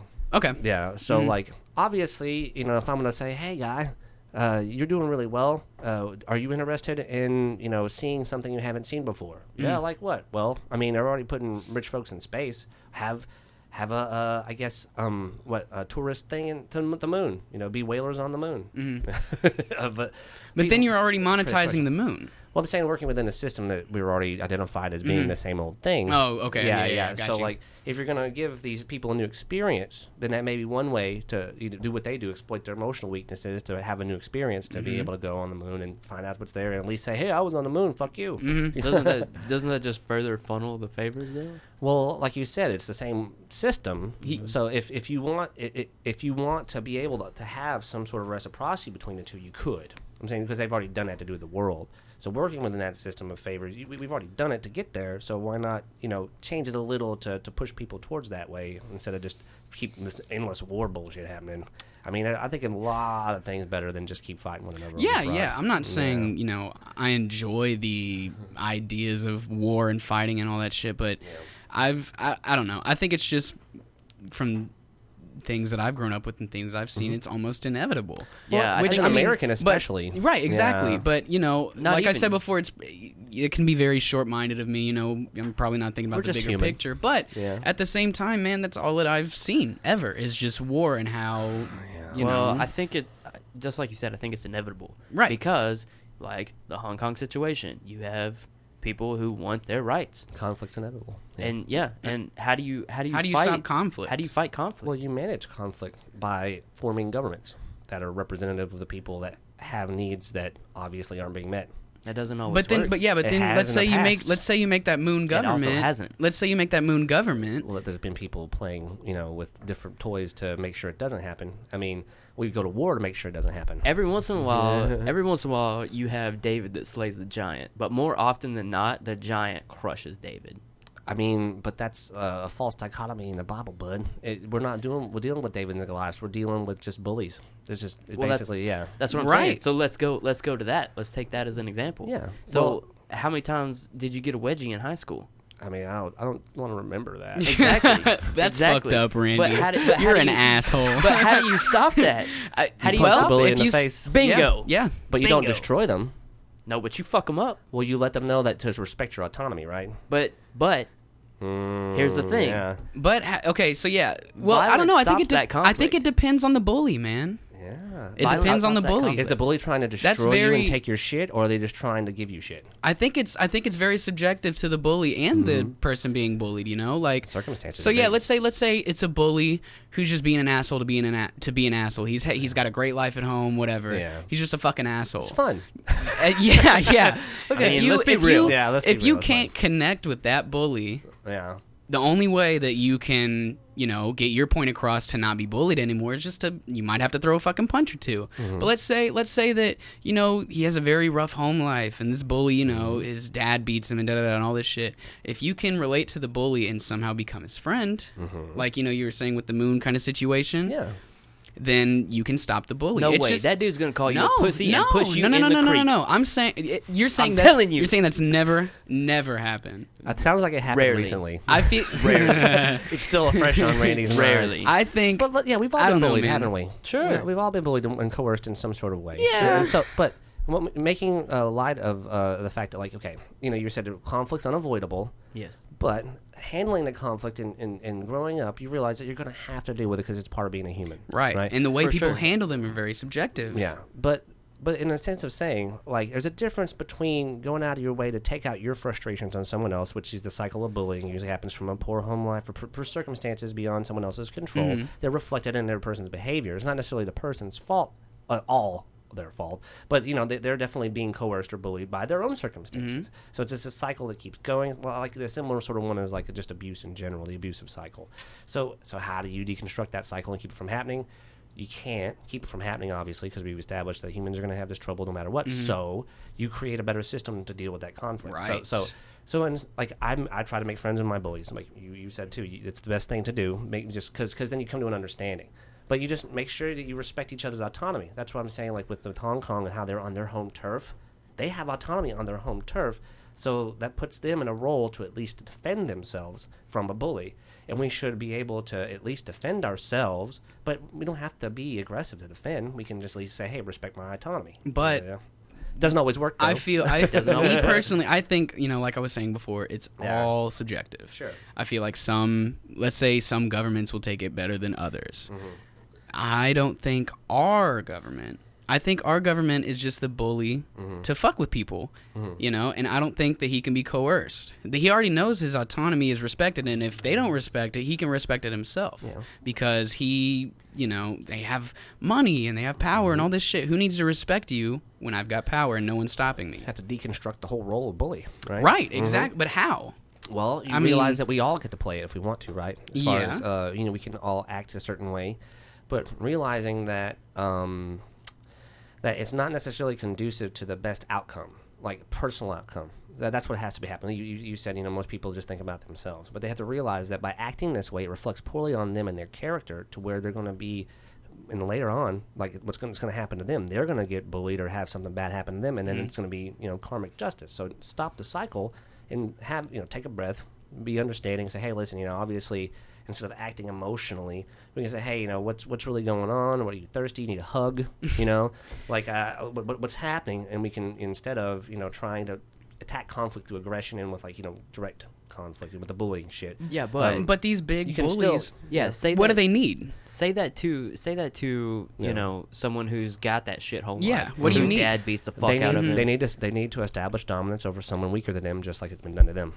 Yeah. So what do you do against a bully? You get some friends, and then you deconstruct that bully role by saying, hey, we can all be friends and work together in crafting new roles as part of a group or collective. But that's why gangs get started. And when he says fuck you little fucking fuck, then what do you do? I mean, it's just words. It's not okay, but like I was saying, he still beats the shit out of you. He's still fucking with you. Well, you can't just run away. You got to keep asking him, hey, be my friend. Well, no, you avoid him. But how do you avoid it if you live? So now expand it to a governmental situation. Yeah. How do you avoid the government that's fucking? You don't. Like I said, you deconstruct the role of a bully, like the government having autonomy on its own terms as opposed to flexing that autonomy globally as a bully, and we worry about local issues. I mean, how long have local things been ignored? So if we can localize our our focus, then we can move past this oppressive bully role that we keep going in circles around the world with. So we have to deconstruct that from the start. On an individual level, it's tough, but I mean, you still learn to deal with it. Whether I've been faced with conflict as well, and sure. you're being coerced, with this constant threat, and they're wielding fear, but like I said, in order to understand where that's coming from, and it took a long time for me to say, well, obviously this person's being bullied, and this is why this keeps going. The same thing with child abuse and everything else, all the regressive parts of what we've been experiencing in our lives and seeing other people experience similar things. We need better environments to be able to control for better outcomes. So, basically, what you're saying, if I'm soaking this in, right? Sure. So you have to sweet talk this giant into looking at your point of view. No, necessarily. You can, but it's basically saying that, hey, giant, it's not just one versus one where you're going to be bigger than me, but I have people backing me. I'm part of a bigger group of people that you can't bully, because you can't bully the collective. It's just like a herd mentality kind of thing, almost tribalistic, and that's why you see so much divisiveness where everyone's on their own side. That's why wolves separate the one from the herd. Right, lions. Yeah, same thing. Which they lead from the back. Wolves lead from the back, and the weakest ones are up front. Right. They separate the animals in a hunt to attack. In a hunt. Yeah, they separate the most fit hunt. Yeah. I mean, only the most fit hunt. But when they're hunting a herd, they'll separate the calf from its mother and from the rest of the herd and take that calf down. Yeah, but the weakest one from the herd gets took down. Yeah. So like within that closed system, it makes total sense because they're animals and they need to do that to survive, right? But our survival is predicated on our ingenuity and our brains. We're just animals. Right, but if we want to be mentality. serious about being better than just animals, though, and being civilized, we have to come up with better roles for humans to not be able to bully one another. So the antelope has to talk the lion into not eating it? Well, okay, No. hold on. Okay.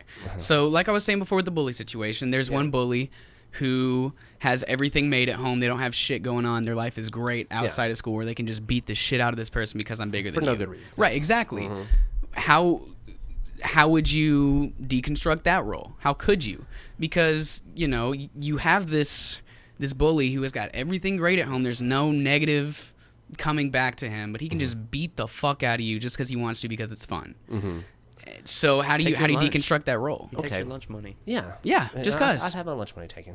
Just cause. Yeah, but just because. Well, you see, the reason why, have you been paying attention to how the Little Rock School District has been doing? No, sorry. Okay. I've been out of school for 1 billion years. I know, Randy. You're 1 billion years old.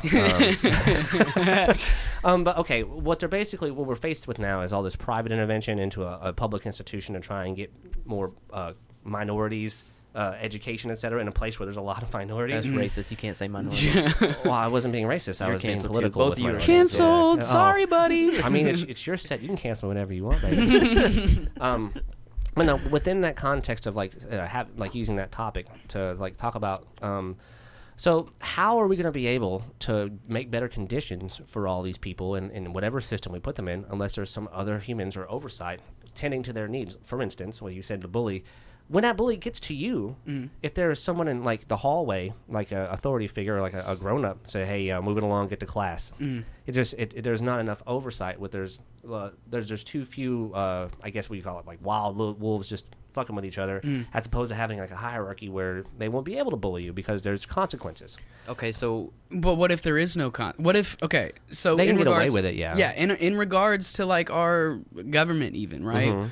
Where's the consequence if they do it? If they're the ones that control, all this shit and all the law, all this stuff, right? Where's the consequence? Well, that they've insulated themselves from it.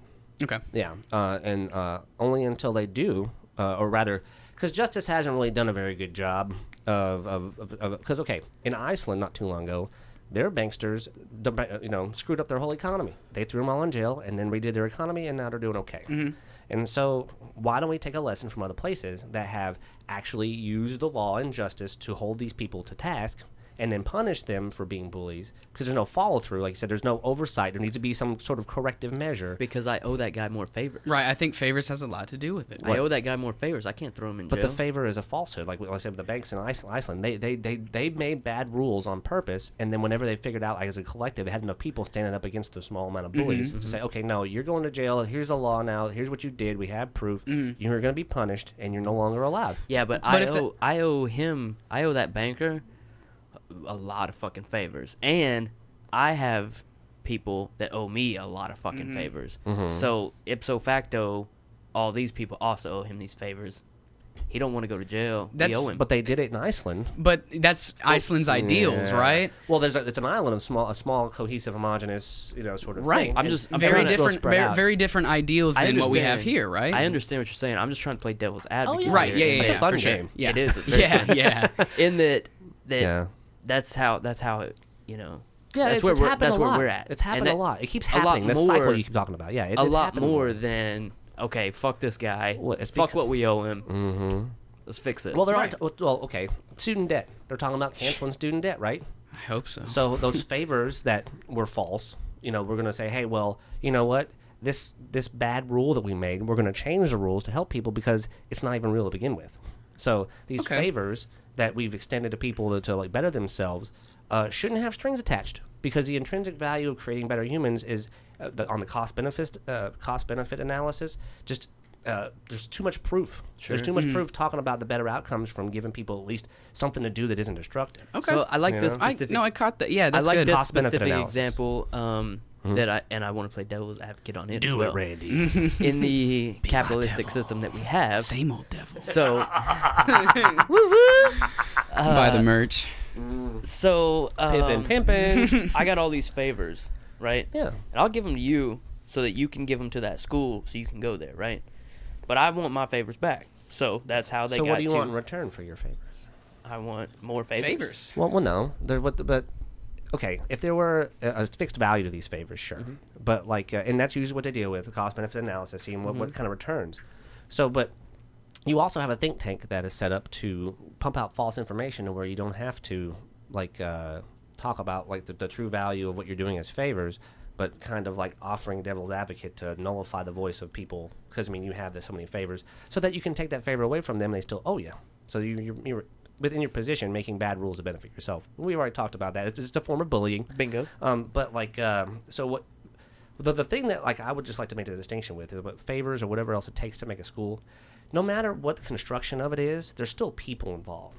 So it's top down from like the people that are teaching or people running things to the people that are benefiting from, like, say, going to a school, and benefiting from the education. You can't put a value on that. There's an intrinsic value that has to be outlined with the type of favor that you wish to receive from having a more educated public. Yeah. And you don't necessarily want a more educated public because But they don't necessarily want like smart people running around telling you your products are bad when all you want to do is sell products. let's be real. You went to public school. I went to public school. How great was that education? Better than nothing. Better than nothing. That's true. That is true. Better than nothing. Better than nothing, yeah. It's not that good. Well, now they're trying to take that away and give it through the church and the private schools. What would they call it? Charter schools. I went to yeah. a charter school. That's the fight. How in did Little Rock School District? So here you go. How do you feel about your education? I don't know. I feel like this is just high school in general, Oh, high school never ended. I hate that about this reality. You think high school is, to me personally, and to many of my friends, was just like, know the stuff, pass the test, get the grade, go to college. It wasn't retain any of the information. It wasn't actually learning. It was just regurgitation. It was just regurgitation, just so you could get this A, this A status to get into a better school. See, and high school, I feel like high school is kind of the same as like everybody. High school is just regurgitate your shit so that you can get into this college to have a future. It's shown everywhere. Everybody says, "Oh, you have to go to college if you want to get a good job. You have to da da da." So it puts pressure on everybody in high school to not retain that information, but to spit it out so you can get into a good college. Right. Well, there's an end game for you, right? Right. Yeah. Yeah. So like going to college.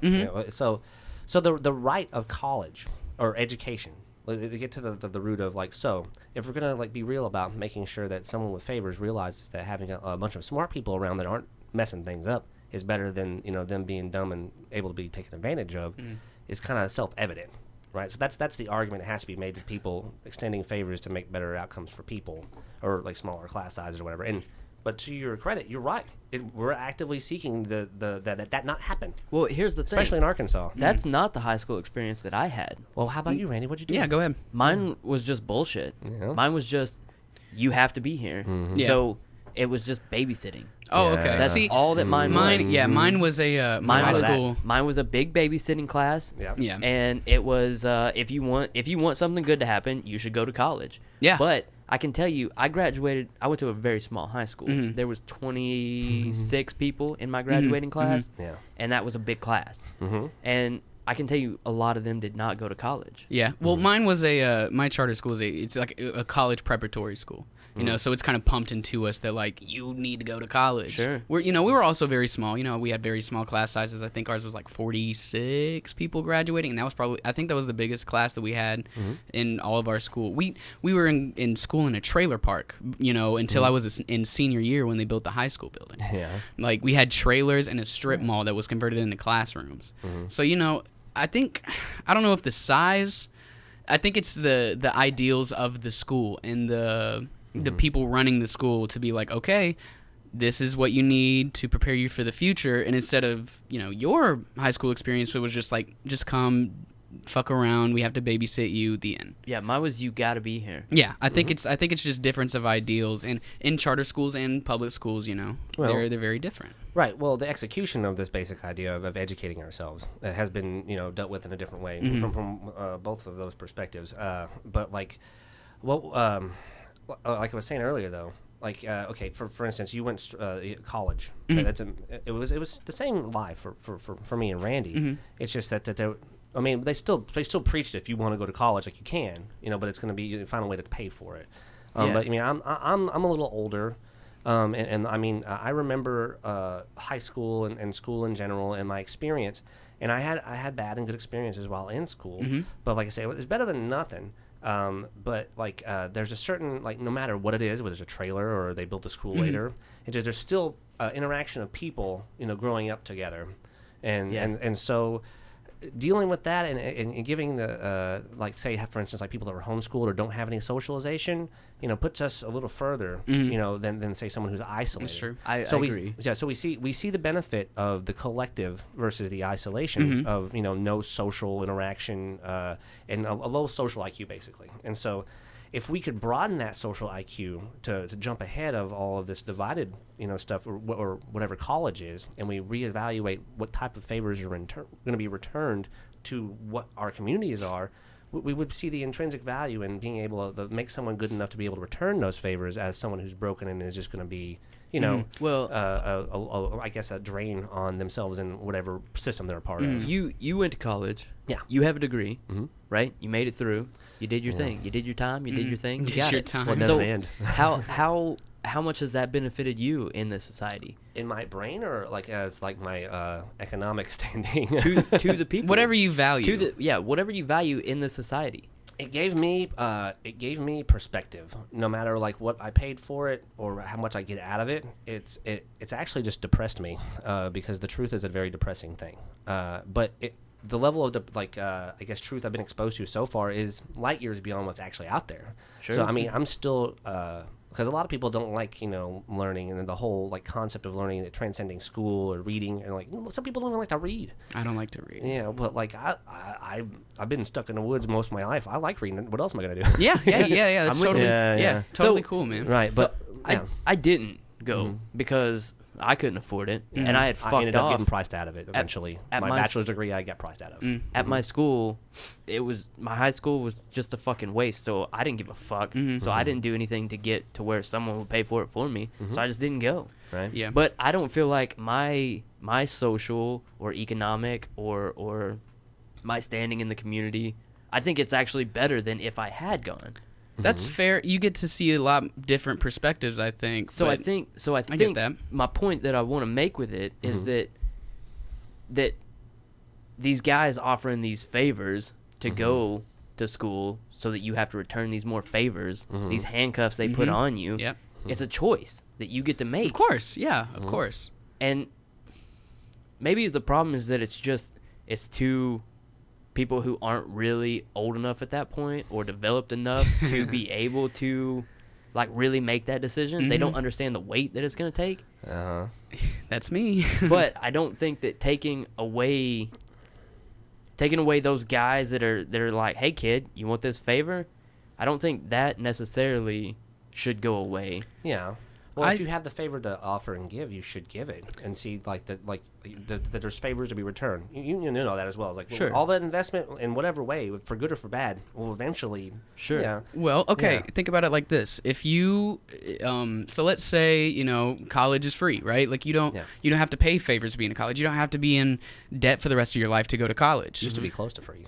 Yeah. let's say you don't, right? Yeah. Randy, would you have gone to college? Probably. Exactly, right? But I don't think that I would have gotten anything more out of it than I would have gotten out of my high school. That's true. Well, because at that point, I'm still I had spent the last 4 years. I don't know, man. To counter that, like I learned a lot more in college than I did high school. I'm the same way. But you see, my mindset at the high school I went to was this is where I've got to be. This is where I'm supposed to be. Yeah. Exactly. I'm just getting through this so that I can go to work and actually make some money because this is a waste of my time. That's why I think if college is free, I feel like I'd be in the exact same boat. Right. Well, I don't know, man. I think you see with a lot of perspectives in college. Now, when there's value on it, when there's reason to be there, when I'm like, if I'm not paying attention to this, I'm just fucking lighting my money on fire. Yeah. It's a little more worthwhile. Right. Because now I'm actively making this choice.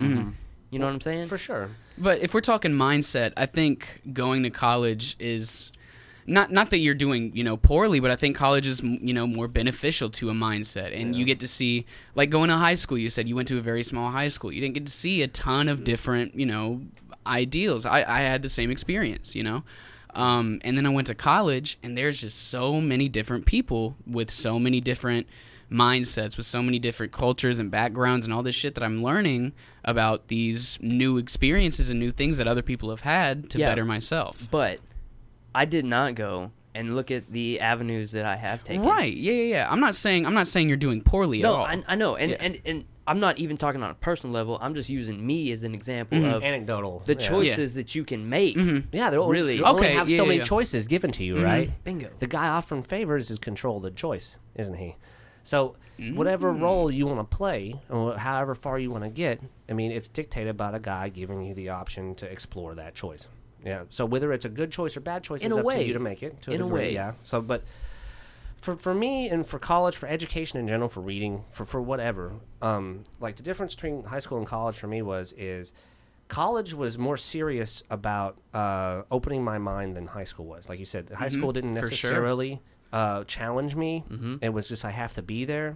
And I tried to find challenges within my own struggle at high school. And I mean, you already have enough being an adolescent, right? And so like once you get to college, and once I got to college the first time, and I commuted. I went 2 days a week until I got my associate's degree, and then I had like a 3 or 4 year gap between I went back to try and get my bachelor's, and that ended up like getting fully acted out because I ran out of money.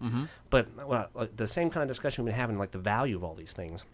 The guy in charge of the favor obviously doesn't have a very good understanding of the value that someone with an open mind has, because he's interested in maintaining all of what he has through weakening and making sure people don't have the objective nature necessary to see what is and what isn't, because you don't want someone smart. You want a lot of ignorant people that are complacent so that they're easy to control. Well, I think you're looking at too big of a picture there. Yeah. I think as far as the education goes, that's the repercussions of what we've been facing and dealing with this whole time, though. That's what I'm saying. Like we are now the product of that. Sure. Because of the lack of I guess the impetus for us to learn wasn't there. You just had to be there, right? Yeah. Now, say for instance, if like I had relatively small class sizes as well. Like I was from a small school. I think we graduated with like 60 people. But like we know that smaller class sizes yield better outcomes. So why not just and probably less bullying if they have more of a sense of people looking around. Like say for instance, if there was only 10 people in your class, like whenever you were young. I mean, it was bullying, but the teacher was there, like right there, saying, "Hey, no, cut it out," or go to the corner, or get punished, or get. I got licks, from the principal. Yeah, like I got licks in kindergarten, all the way through like 5th, 6th grade, and then coaches started giving me licks. Yeah, so I mean, I don't remember. I don't want to remember that, but I remember it, and it's just like it's not something positive, but it let me understand what authority meant, and it meant it meant discipline, and it meant fear. And the threat of fear acted out on you through physical violence. Force. So that's the worst part of high school or schooling in general that I feel like when I got to college, I didn't necessarily have to worry about being subverted through physical force by the very institution I was in, because they don't have they don't have to do it. They just like, hey, you're not in class anymore. If you did something bad enough. But like it takes so much to get Well, see, I was lucky with that one because I grew up whenever they sent home forms to like have your parents' consent to be like, hey, can we beat your fucking kid if he fucks up? My mom was always like, no, I'll do it. Why would I let you do that to my child? I got beat at both. I got see that's if I got in trouble at school, I got equal troubles home. Yeah. It's or just more. It's just different. Always more. Different times, man. Yeah. Well, how much younger are you than us, Felix? I'm 19. Holy fuck, little babe. I mean, well, I'm glad that like you haven't had to deal with that, because as what Randy was talking about earlier, you could see like he felt the bullying. I did too. Oh, like my last there wasn't my much. last name's K. I got called a faggot, and like I had whatever weakness they were trying to probe me for, they were on it all the time. Oh, of course. And we had to develop methods to deal with it. Sure. And so like I'm really glad that y'all guys, or rather the younger folks, haven't had to deal with it as much, but it's still there. Yeah. It's just, I personally, I don't know. I've always I don't know. This is kind of selfish to think I could be like this, I guess. I'd always, in high school, had like a lot of friends just because my parents raised me to have very good social skills and to talk to people well and, just become friends with everybody. Yeah. So I personally never really had to go through much bullying or anguish from other people. And, I don't know. in our school, it didn't seem like there was a ton of that. Yeah, But well, I'm sure under the layers, I'm sure there was. Well, okay. Also, too, a lot of what I experienced through the bullying or whatever, I played football, like from 7th grade up, because I was bored. I tried to do as much as I could. Yeah. But I experienced, because they use it. It's almost like the military. They try to break you down and try to like take away your identity so you form part of a team. It's not necessarily bullying, but it's coercion. It's a type of bullying. Yeah, hazing. But I mean, I definitely got hazed like crazy. But like I said, it didn't actually teach me anything. It just taught me to try and identify who the bullies were. But you're in a football team. I mean, everyone it's part of it. Yeah. So like you have to develop methods to act out your role and to embody it so that your identity is taken away and you don't necessarily have the opportunity to bully. You're too busy making a play or running from one end to the other. That goes back to making a collective, because a collective is nothing but a big team, right? And as a team, you can't have individuals. Y'all got to be on the same page. Like I was saying, or like someone was saying earlier, like gangs, like mafia being formed, right? You're put in this environment where, you're put in this environment where, the only choice that you have is to become part of a collective and to squash out the other side that you see as a bully. And then the other side sees you as a bully. Yeah. So you clash and, what do you get? Well, the internet. The internet. You get the internet. Yeah. So you got everyone on the internet. You get a double-edged sword to seppuku yourself. Yes. Yeah. But yeah, like the internet changes everything, because now we have the information to see what mistakes we've made in the past by all of these micro level interactions we had on teams and the tribes of people that we come from. And it's like, oh shit, there's this one place where everyone has the right to say whatever. So there's a new collective being formed, and it's not even people doing it physically. Imagine like if you were a Mason and you did it physically, you met up to to do whatever. But it's kind of like that. They don't have to. The level of participation is so fluid, though. You don't have to necessarily have that much time to have the access to it to participate in a greater collective. So, I mean, just like with the loss of religiosity, I think that the loss of any sort of like national or tribal identities will shift and move until we come up with a better collective. I mean, it's part of the evolution that we're experiencing. But staying on top of it and definitely saying, hey, yeah, bullying obviously worthless. Let's try and make better ways to deal with that. So, which just means more people paying attention. Yeah. To move forward. Sure. On the same topic. What's dangerous about a collective is that when the collective turns to bullying. If the collective turns to bullying. Yeah. When? I don't know if all collectives turn to bullying, though. I mean, not all. I mean, we don't live in a world of absolutes. Right. But you see it on the internet all the time. Of course. You see it in governments all the time. You see it in teams all the time. You see it in physical sports all the time. Hooray for our side. Yeah. It's much more difficult to fight a collective as a lone person. Yeah. Absolutely, of course. Yeah, so we get all these tribes. Yep. We start thinking about going to the moon. Uh-oh. We're back on this now. Back to the moon. Oh, shit. And then we're fucking warring again. Yeah, but over what? Moon assets. Moon Assets. It's assets and favors. Right. That's what it But all if you- boils down to. If you separate the tie between a individual's personal ownership of wheeling, like you said, anyone in that position is going to make that mistake, right? That it's part of their role. Sure. So you got to, obviously, you have to make better roles for these people and not have access to that stuff because they can't be trusted with it. They're going to be corrupted by it. The whole absolute power corrupts absolutely sort of thing. But it's not just absolute. Like you said, the world isn't absolutes. There's good and bad. Absolutely. And so Absolutely. Oh, that was and good. subsequently, you have all these people that aren't necessarily interested in an overarching goal. But I mean, we can't even get the basic stuff off the ground, like with access to healthcare or just having, like I said, basic needs met. So if we can just backtrack a little, meet these basic needs, stop fighting for 5 seconds, colonize the moon, and try and have a better way of dealing with each other, we're going to benefit with something that isn't even tangibly valuable as an asset or a commodity with money. So your idea is to use the moon colonization as a springboard to bring us together. Yes. Now I get your point. Yes. Yeah. It's like I a see. lab to be able to Right. give us another chance. We tried with America. We fucked it up. So we have another opportunity to be able to give ourselves a chance to succeed because Now I we get haven't your tried it. We haven't tried it yet. We've already had all these other conditions coming into play. The world kind of keeping us separate, and how we have all these other periphery issues to deal with. If we can concentrate on one spot, And if we have a good plan, why not? You know, so I mean, it's an opportunity. Whether it happens or not, I'm just positing it as like it's. I don't know a better idea than we can go to another war. Let's have World War III. That sounds good, right? right. Space Wars. I'm not. Yeah, or Star Wars. It's not. It's not a. I don't think it's an argument of good ideas, but I think it's an argument of what is more likely. Right. You know, the ideas that we were talking about with like getting there, the favors and the money to get there. That's the ideological struggle. Right. Like your money isn't as worth as much as us making a good shot at the moon and learning stuff. Your money isn't valuable enough. The other stuff is. So placing the value on that experience that we can get information from as opposed to the cost. The cost isn't even real anyway. So let's just identify that and say, okay, cool. So if we work collectively and put the right people in place with the right tools, then we can at least have a shot at seeing what we can do with it. Because otherwise, we're going to be stuck doing the same kinds of regressive, secular things that we do here.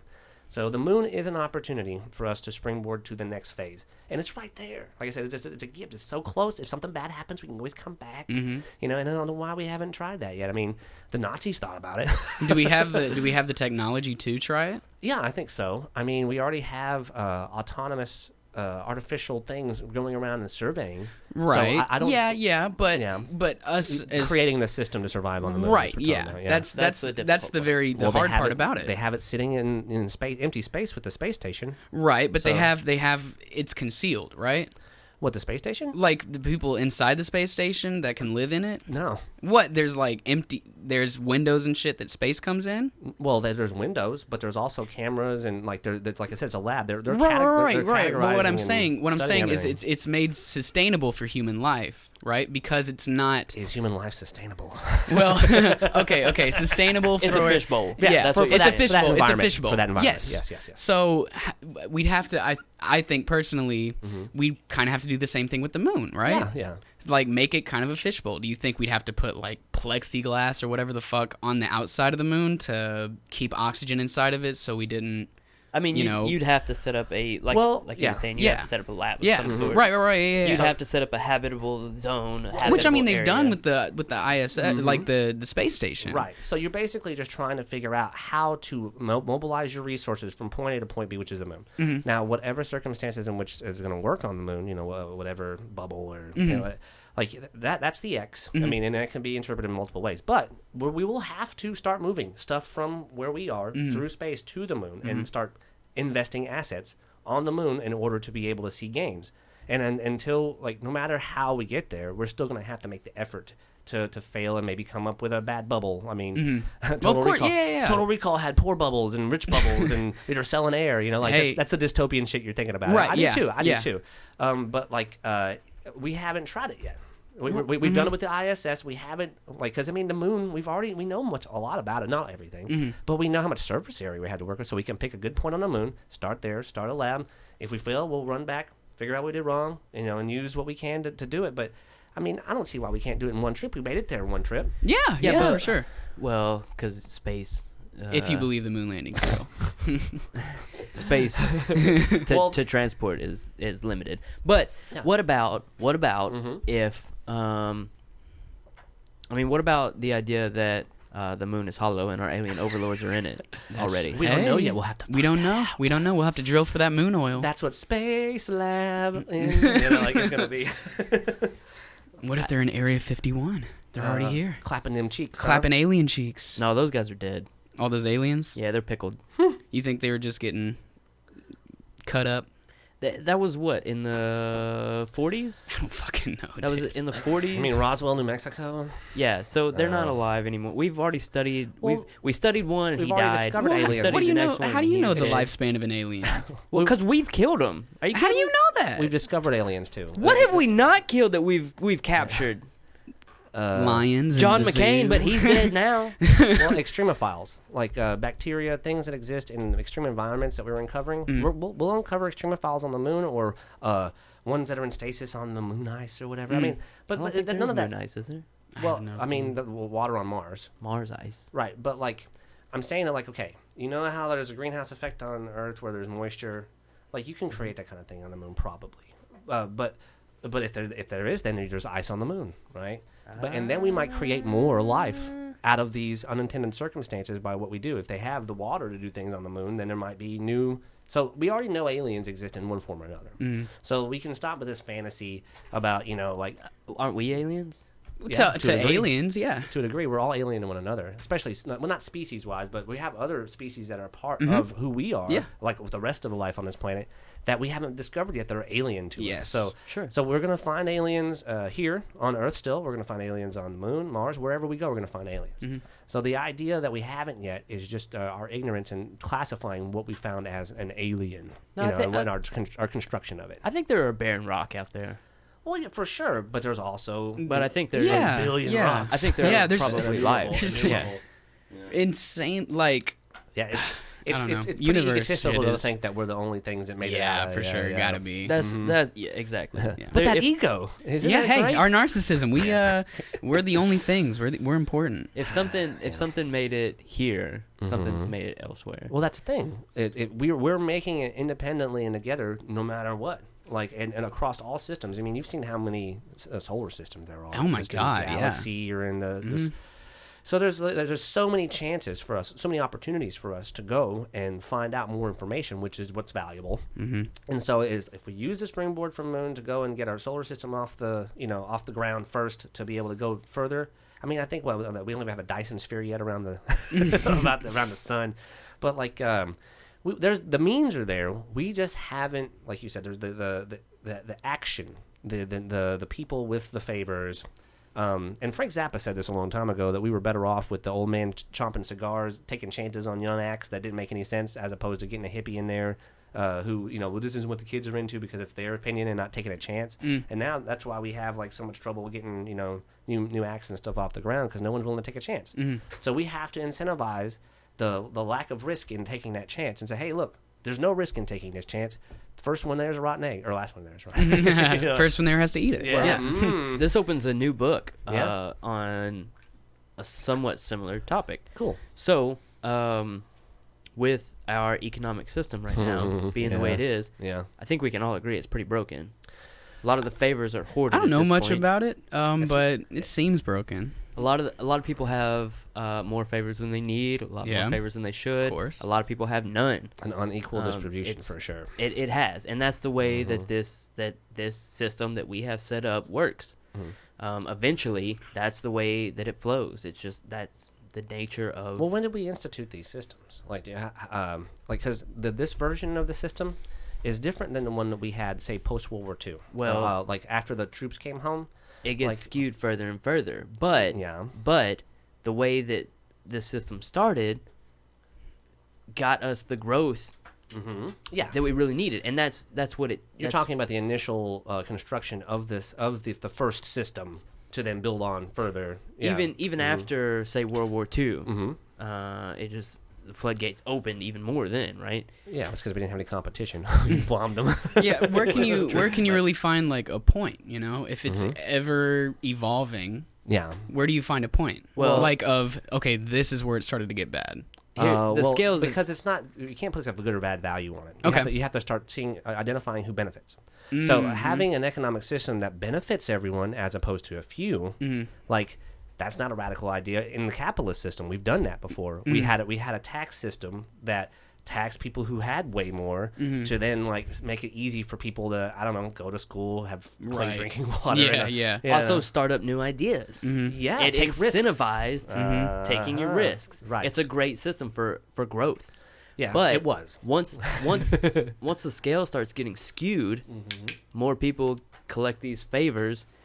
They're the ones making the calls, and they're the ones not taking the risks, and the scales tip, and it's the growth stops. Well, it's the profit mode of growth. This exponential growth. You can't have exponential growth on one planet.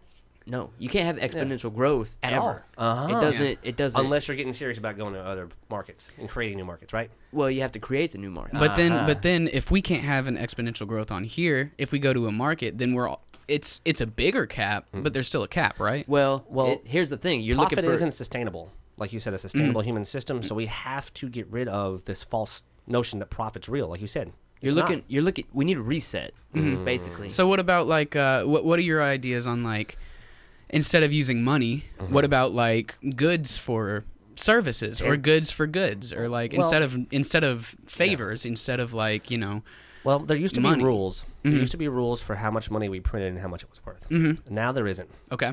So the people who are making the rules are making the rules in their own favor, but they can't make these bad rules forever because we know there's only so much water to go around, and so like if I had to like you said, what my ideas would be to fix things. It wouldn't be too difficult. Like first off, you'd have to limit the amount of money that there is. There's not an infinite amount of money, is there? Well, there can be if you print enough. But what's the value of the money based on? The value of the earth?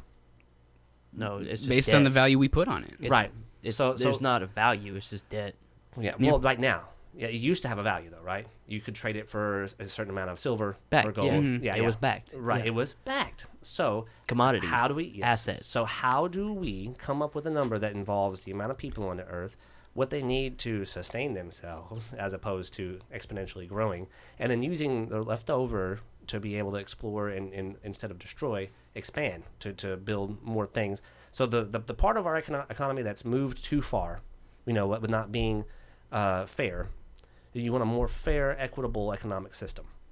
In order to do that, you have to basically give everyone access to the things they need so that you can have a sustainable, stable economic system. The stable system we have now isn't stable. So like we have to create a stable one. The only way to do that is to actually have it based off of reality. Yeah. So no matter what the dollar would be worth, at least we in the past we had something to like derive its worth from. So, I mean, they map the planet. They know how many resources we go through in a year. We go about twice as many. So if we could do that, we could definitely come up with a value for saying, okay, well, a dollar should only be worth this much. Or, however many people there are, we're going to have to get better at managing people and not necessarily putting a price value on the old dollar, but with the actual expenditures of how much wheat do they eat in a year, how many resources do they use. So, like, commodities and resources and actual physical, tangible things that you could buy with money, the rules have to be at least remade to reflect what's here and to stabilize it in a way that isn't systemically regressive. Okay. And you have a mode of living that is, like you said, what did you say earlier about like humans having a sustainable way? To stop being a consumer and to sustain. Here's a bigger problem with that, though. Yeah, it's a cultural problem. Population growth. Yeah, and management. Well, how do you manage that? Right. We're gonna have to have robots help. You gotta drown half those babies. No, we're just gonna have to have robots help. We're gonna have to have some place to put these humans. So if we could come up with planned, organized communities like we would on the moon, and give the people with the highest amount of merit, the best versions of us that are obviously the most capable or fit, then we can do that on this planet. Like in just different places, and then we could do it anywhere. But how do we stop those people with lower merits from going to the moon? I gotcha. You just capture them all, put them in pods, and use them as batteries. Slavery. This is some Black Mirror shit. Okay. Yeah. So, how many gleeps do I have to glop to make the energy for your universe? Yeah. 4 gleeps to 1 glop. Oh That's my terrible. god! And you want 4? Yeah, 4 to 1 gleeps. Yeah. Man. You're a corrupt bastard, Randy. Listen, my favor. I rule the moon. Okay. But here's what I fear. Whenever this stuff takes off and tells us there is only so much to do this, are you sure you want to leverage all of your resources to buy another yacht? That doesn't seem like a very smart thing to do. No, you know what? I think that we should build a collective of people that I would want to see. Because I don't have kids, but if I were to have kids, I would want them to live in a place where they wouldn't necessarily have to face the same challenges as me. But like maybe a better set of challenges. What if your kid is a fucking yacht maker? You just put him out of a job. No. Well, not for the people who want to buy yachts. Right. But it's not. Does everyone need a yacht? No. But Randy wants a yacht. But there's still like we were talking about earlier. There's the I want. How's that going to go away? How can you take away an I want? Because if you're on the moon and you're looking for sustainability and you're looking for the bare necessities at first, right? Yeah. Once you have all those bare necessities and it's not top on your list anymore because it's available. I don't think you can stop I wants. Well, you have to. You can't stop it, but you can focus it in a way that's like I want to learn something different. I want to be able to acquire new knowledge that hasn't been gathered. It's yet, just the people. How do you It's talk the people someone into that? it's the people and their values. It's not everyone's going to have this exact same value No. of I want to learn. Some people are going to say I want a yacht. Right. So, as your role as a human, what would you think is our best? Like, if we could say we could do one thing on this planet, what would we put as most important? A yacht. That's what we've been doing, and see how it's. I mean, what we have been doing, what we have been doing is money. What we have been doing is most important is money, and assets. It's not working. It's not working. Yeah. We value people by their assets. So we have to somehow get everyone like-minded and think like, what's more valuable than money is knowledge, and what's more valuable than money is experiences and connections we make with people. But I think that's going to be a very, very hard thing to do. It's way tougher to value because I can't remember half the experiences I've done. Right. Well, and it's even harder to value considering we changed the rules to place a value on that by actually having a representation of it physically. So that's the first step. We really, no matter what system we have with money or whatever else, we have to have a set amount of what is so that we can then create a stable system. The system they have now isn't stable on purpose. They want the bubbles to pop and go because they want to maintain their power through chaos. So if we could... What power? If property ownership, the ownership of all the property. But if the assets are worthless, if there's no real value to them... Money is worthless. Property is not. Physical commodities, that's what they do. They're hoarding and trying to control the prices of what they have. But isn't it kind of perspective? Because like to me, I don't think money is worthless because I need it to live. So do you? You need food, okay, I need food, water, and yeah. but the main way that I've seen to get those commodities is through money and favors, and So if we had a system that at least had a cap, or rather a specific number tied to the value of something, then we could start talking numbers, and then we could figure it out. But they don't want that. That's why they took away the rules to make it a fiat currency. That's why we continue to fight over oil, and because the value of our dollar is based on it. The strength of our military and how much oil we have access to through the coercion of other people, say the Kurds, again. Like, how many times this has happened to the Kurds? I don't know, but I'm really feel for them. But we continue to make these same mistakes over again and doubling down on bad ideas. They're in the epicenter. That's the problem. Oh, yeah. It's like they're on top of where all the stuff I want is. All right, y'all. Well, we've hit 2 hours and 4 minutes on this podcast. Nice. Felt like a second. This has been a deep one. Yeah, I loved it. That was great. The rabbit hole keeps going. Yeah, of course. we could probably keep going till Tuesday. The cows can't. But sorry, I don't think we can record that long. I got to get out of here. Yeah, whatever. We can Skype. I got you. It's nap time in like an hour. Man. Your naps. So yeah, you want to plug your band for us or? Sure. Tempus Terra. We have a Facebook. Is this it? Yeah, that's it. Cool deal.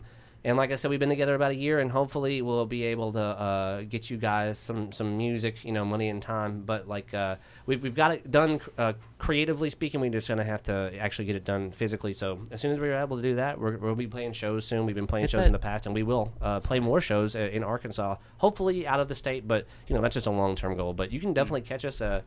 We played at Whitewater, we played at Vino's, and we played in Hot Springs, and we're hopefully playing Fayetteville, Memphis, and all the surrounding areas soon. But you guys got anything coming up? Not at the moment. We've been turning down shows so that we can finish some songs. Right on. Yeah, gotta have that. So like we've decided to, instead of putting all of our focus on just rehearsing, we're going to try and jam out some ideas and see where we go. Smash that like button. Smash that motherfucking like button. Do Bow. it. Hit that. Thank you. How you like that? I literally liked it on the Facebook. Hell yeah. Okay, and also make sure you go to sameolddevils.com. Yeah. You know the deal. We've got all our podcasts on there. We've got, if you want to be a consumer of our goods, you want to... Buy my stuff. I'm trying to get to the moon. Buy our stuff. That's right. You want this moon shit to happen? Yeah, we want to colonize yacht. the moon. So trying to get a yacht on the moon. Yeah, go to sameolddevils.com. Listen to our podcast. Go to sameolddevils.com/shop. If you want to buy our nice pins and shirts and all that stuff, if you like dicks and bats, that's perfect. And then if you wanna you said dick. if you wanna contact us, it's hello at sameolddevils.com. And thank you so much for having me. Yeah, guys. thanks for coming, man. Yeah, we're gonna do this again. Dude, we're gonna get the rabbit deep. hole's about to get deep. Yeah, let's get deep again. Let's solve all the world problems in 2 hours. At least. Yeah. At least all the world. Maybe the moon problems too. Hey, you already said it was a good idea, Randy. I'm in. I'm sold. Yeah. All right, y'all. Thanks for tuning in. We love you. Goodbye. Love ya.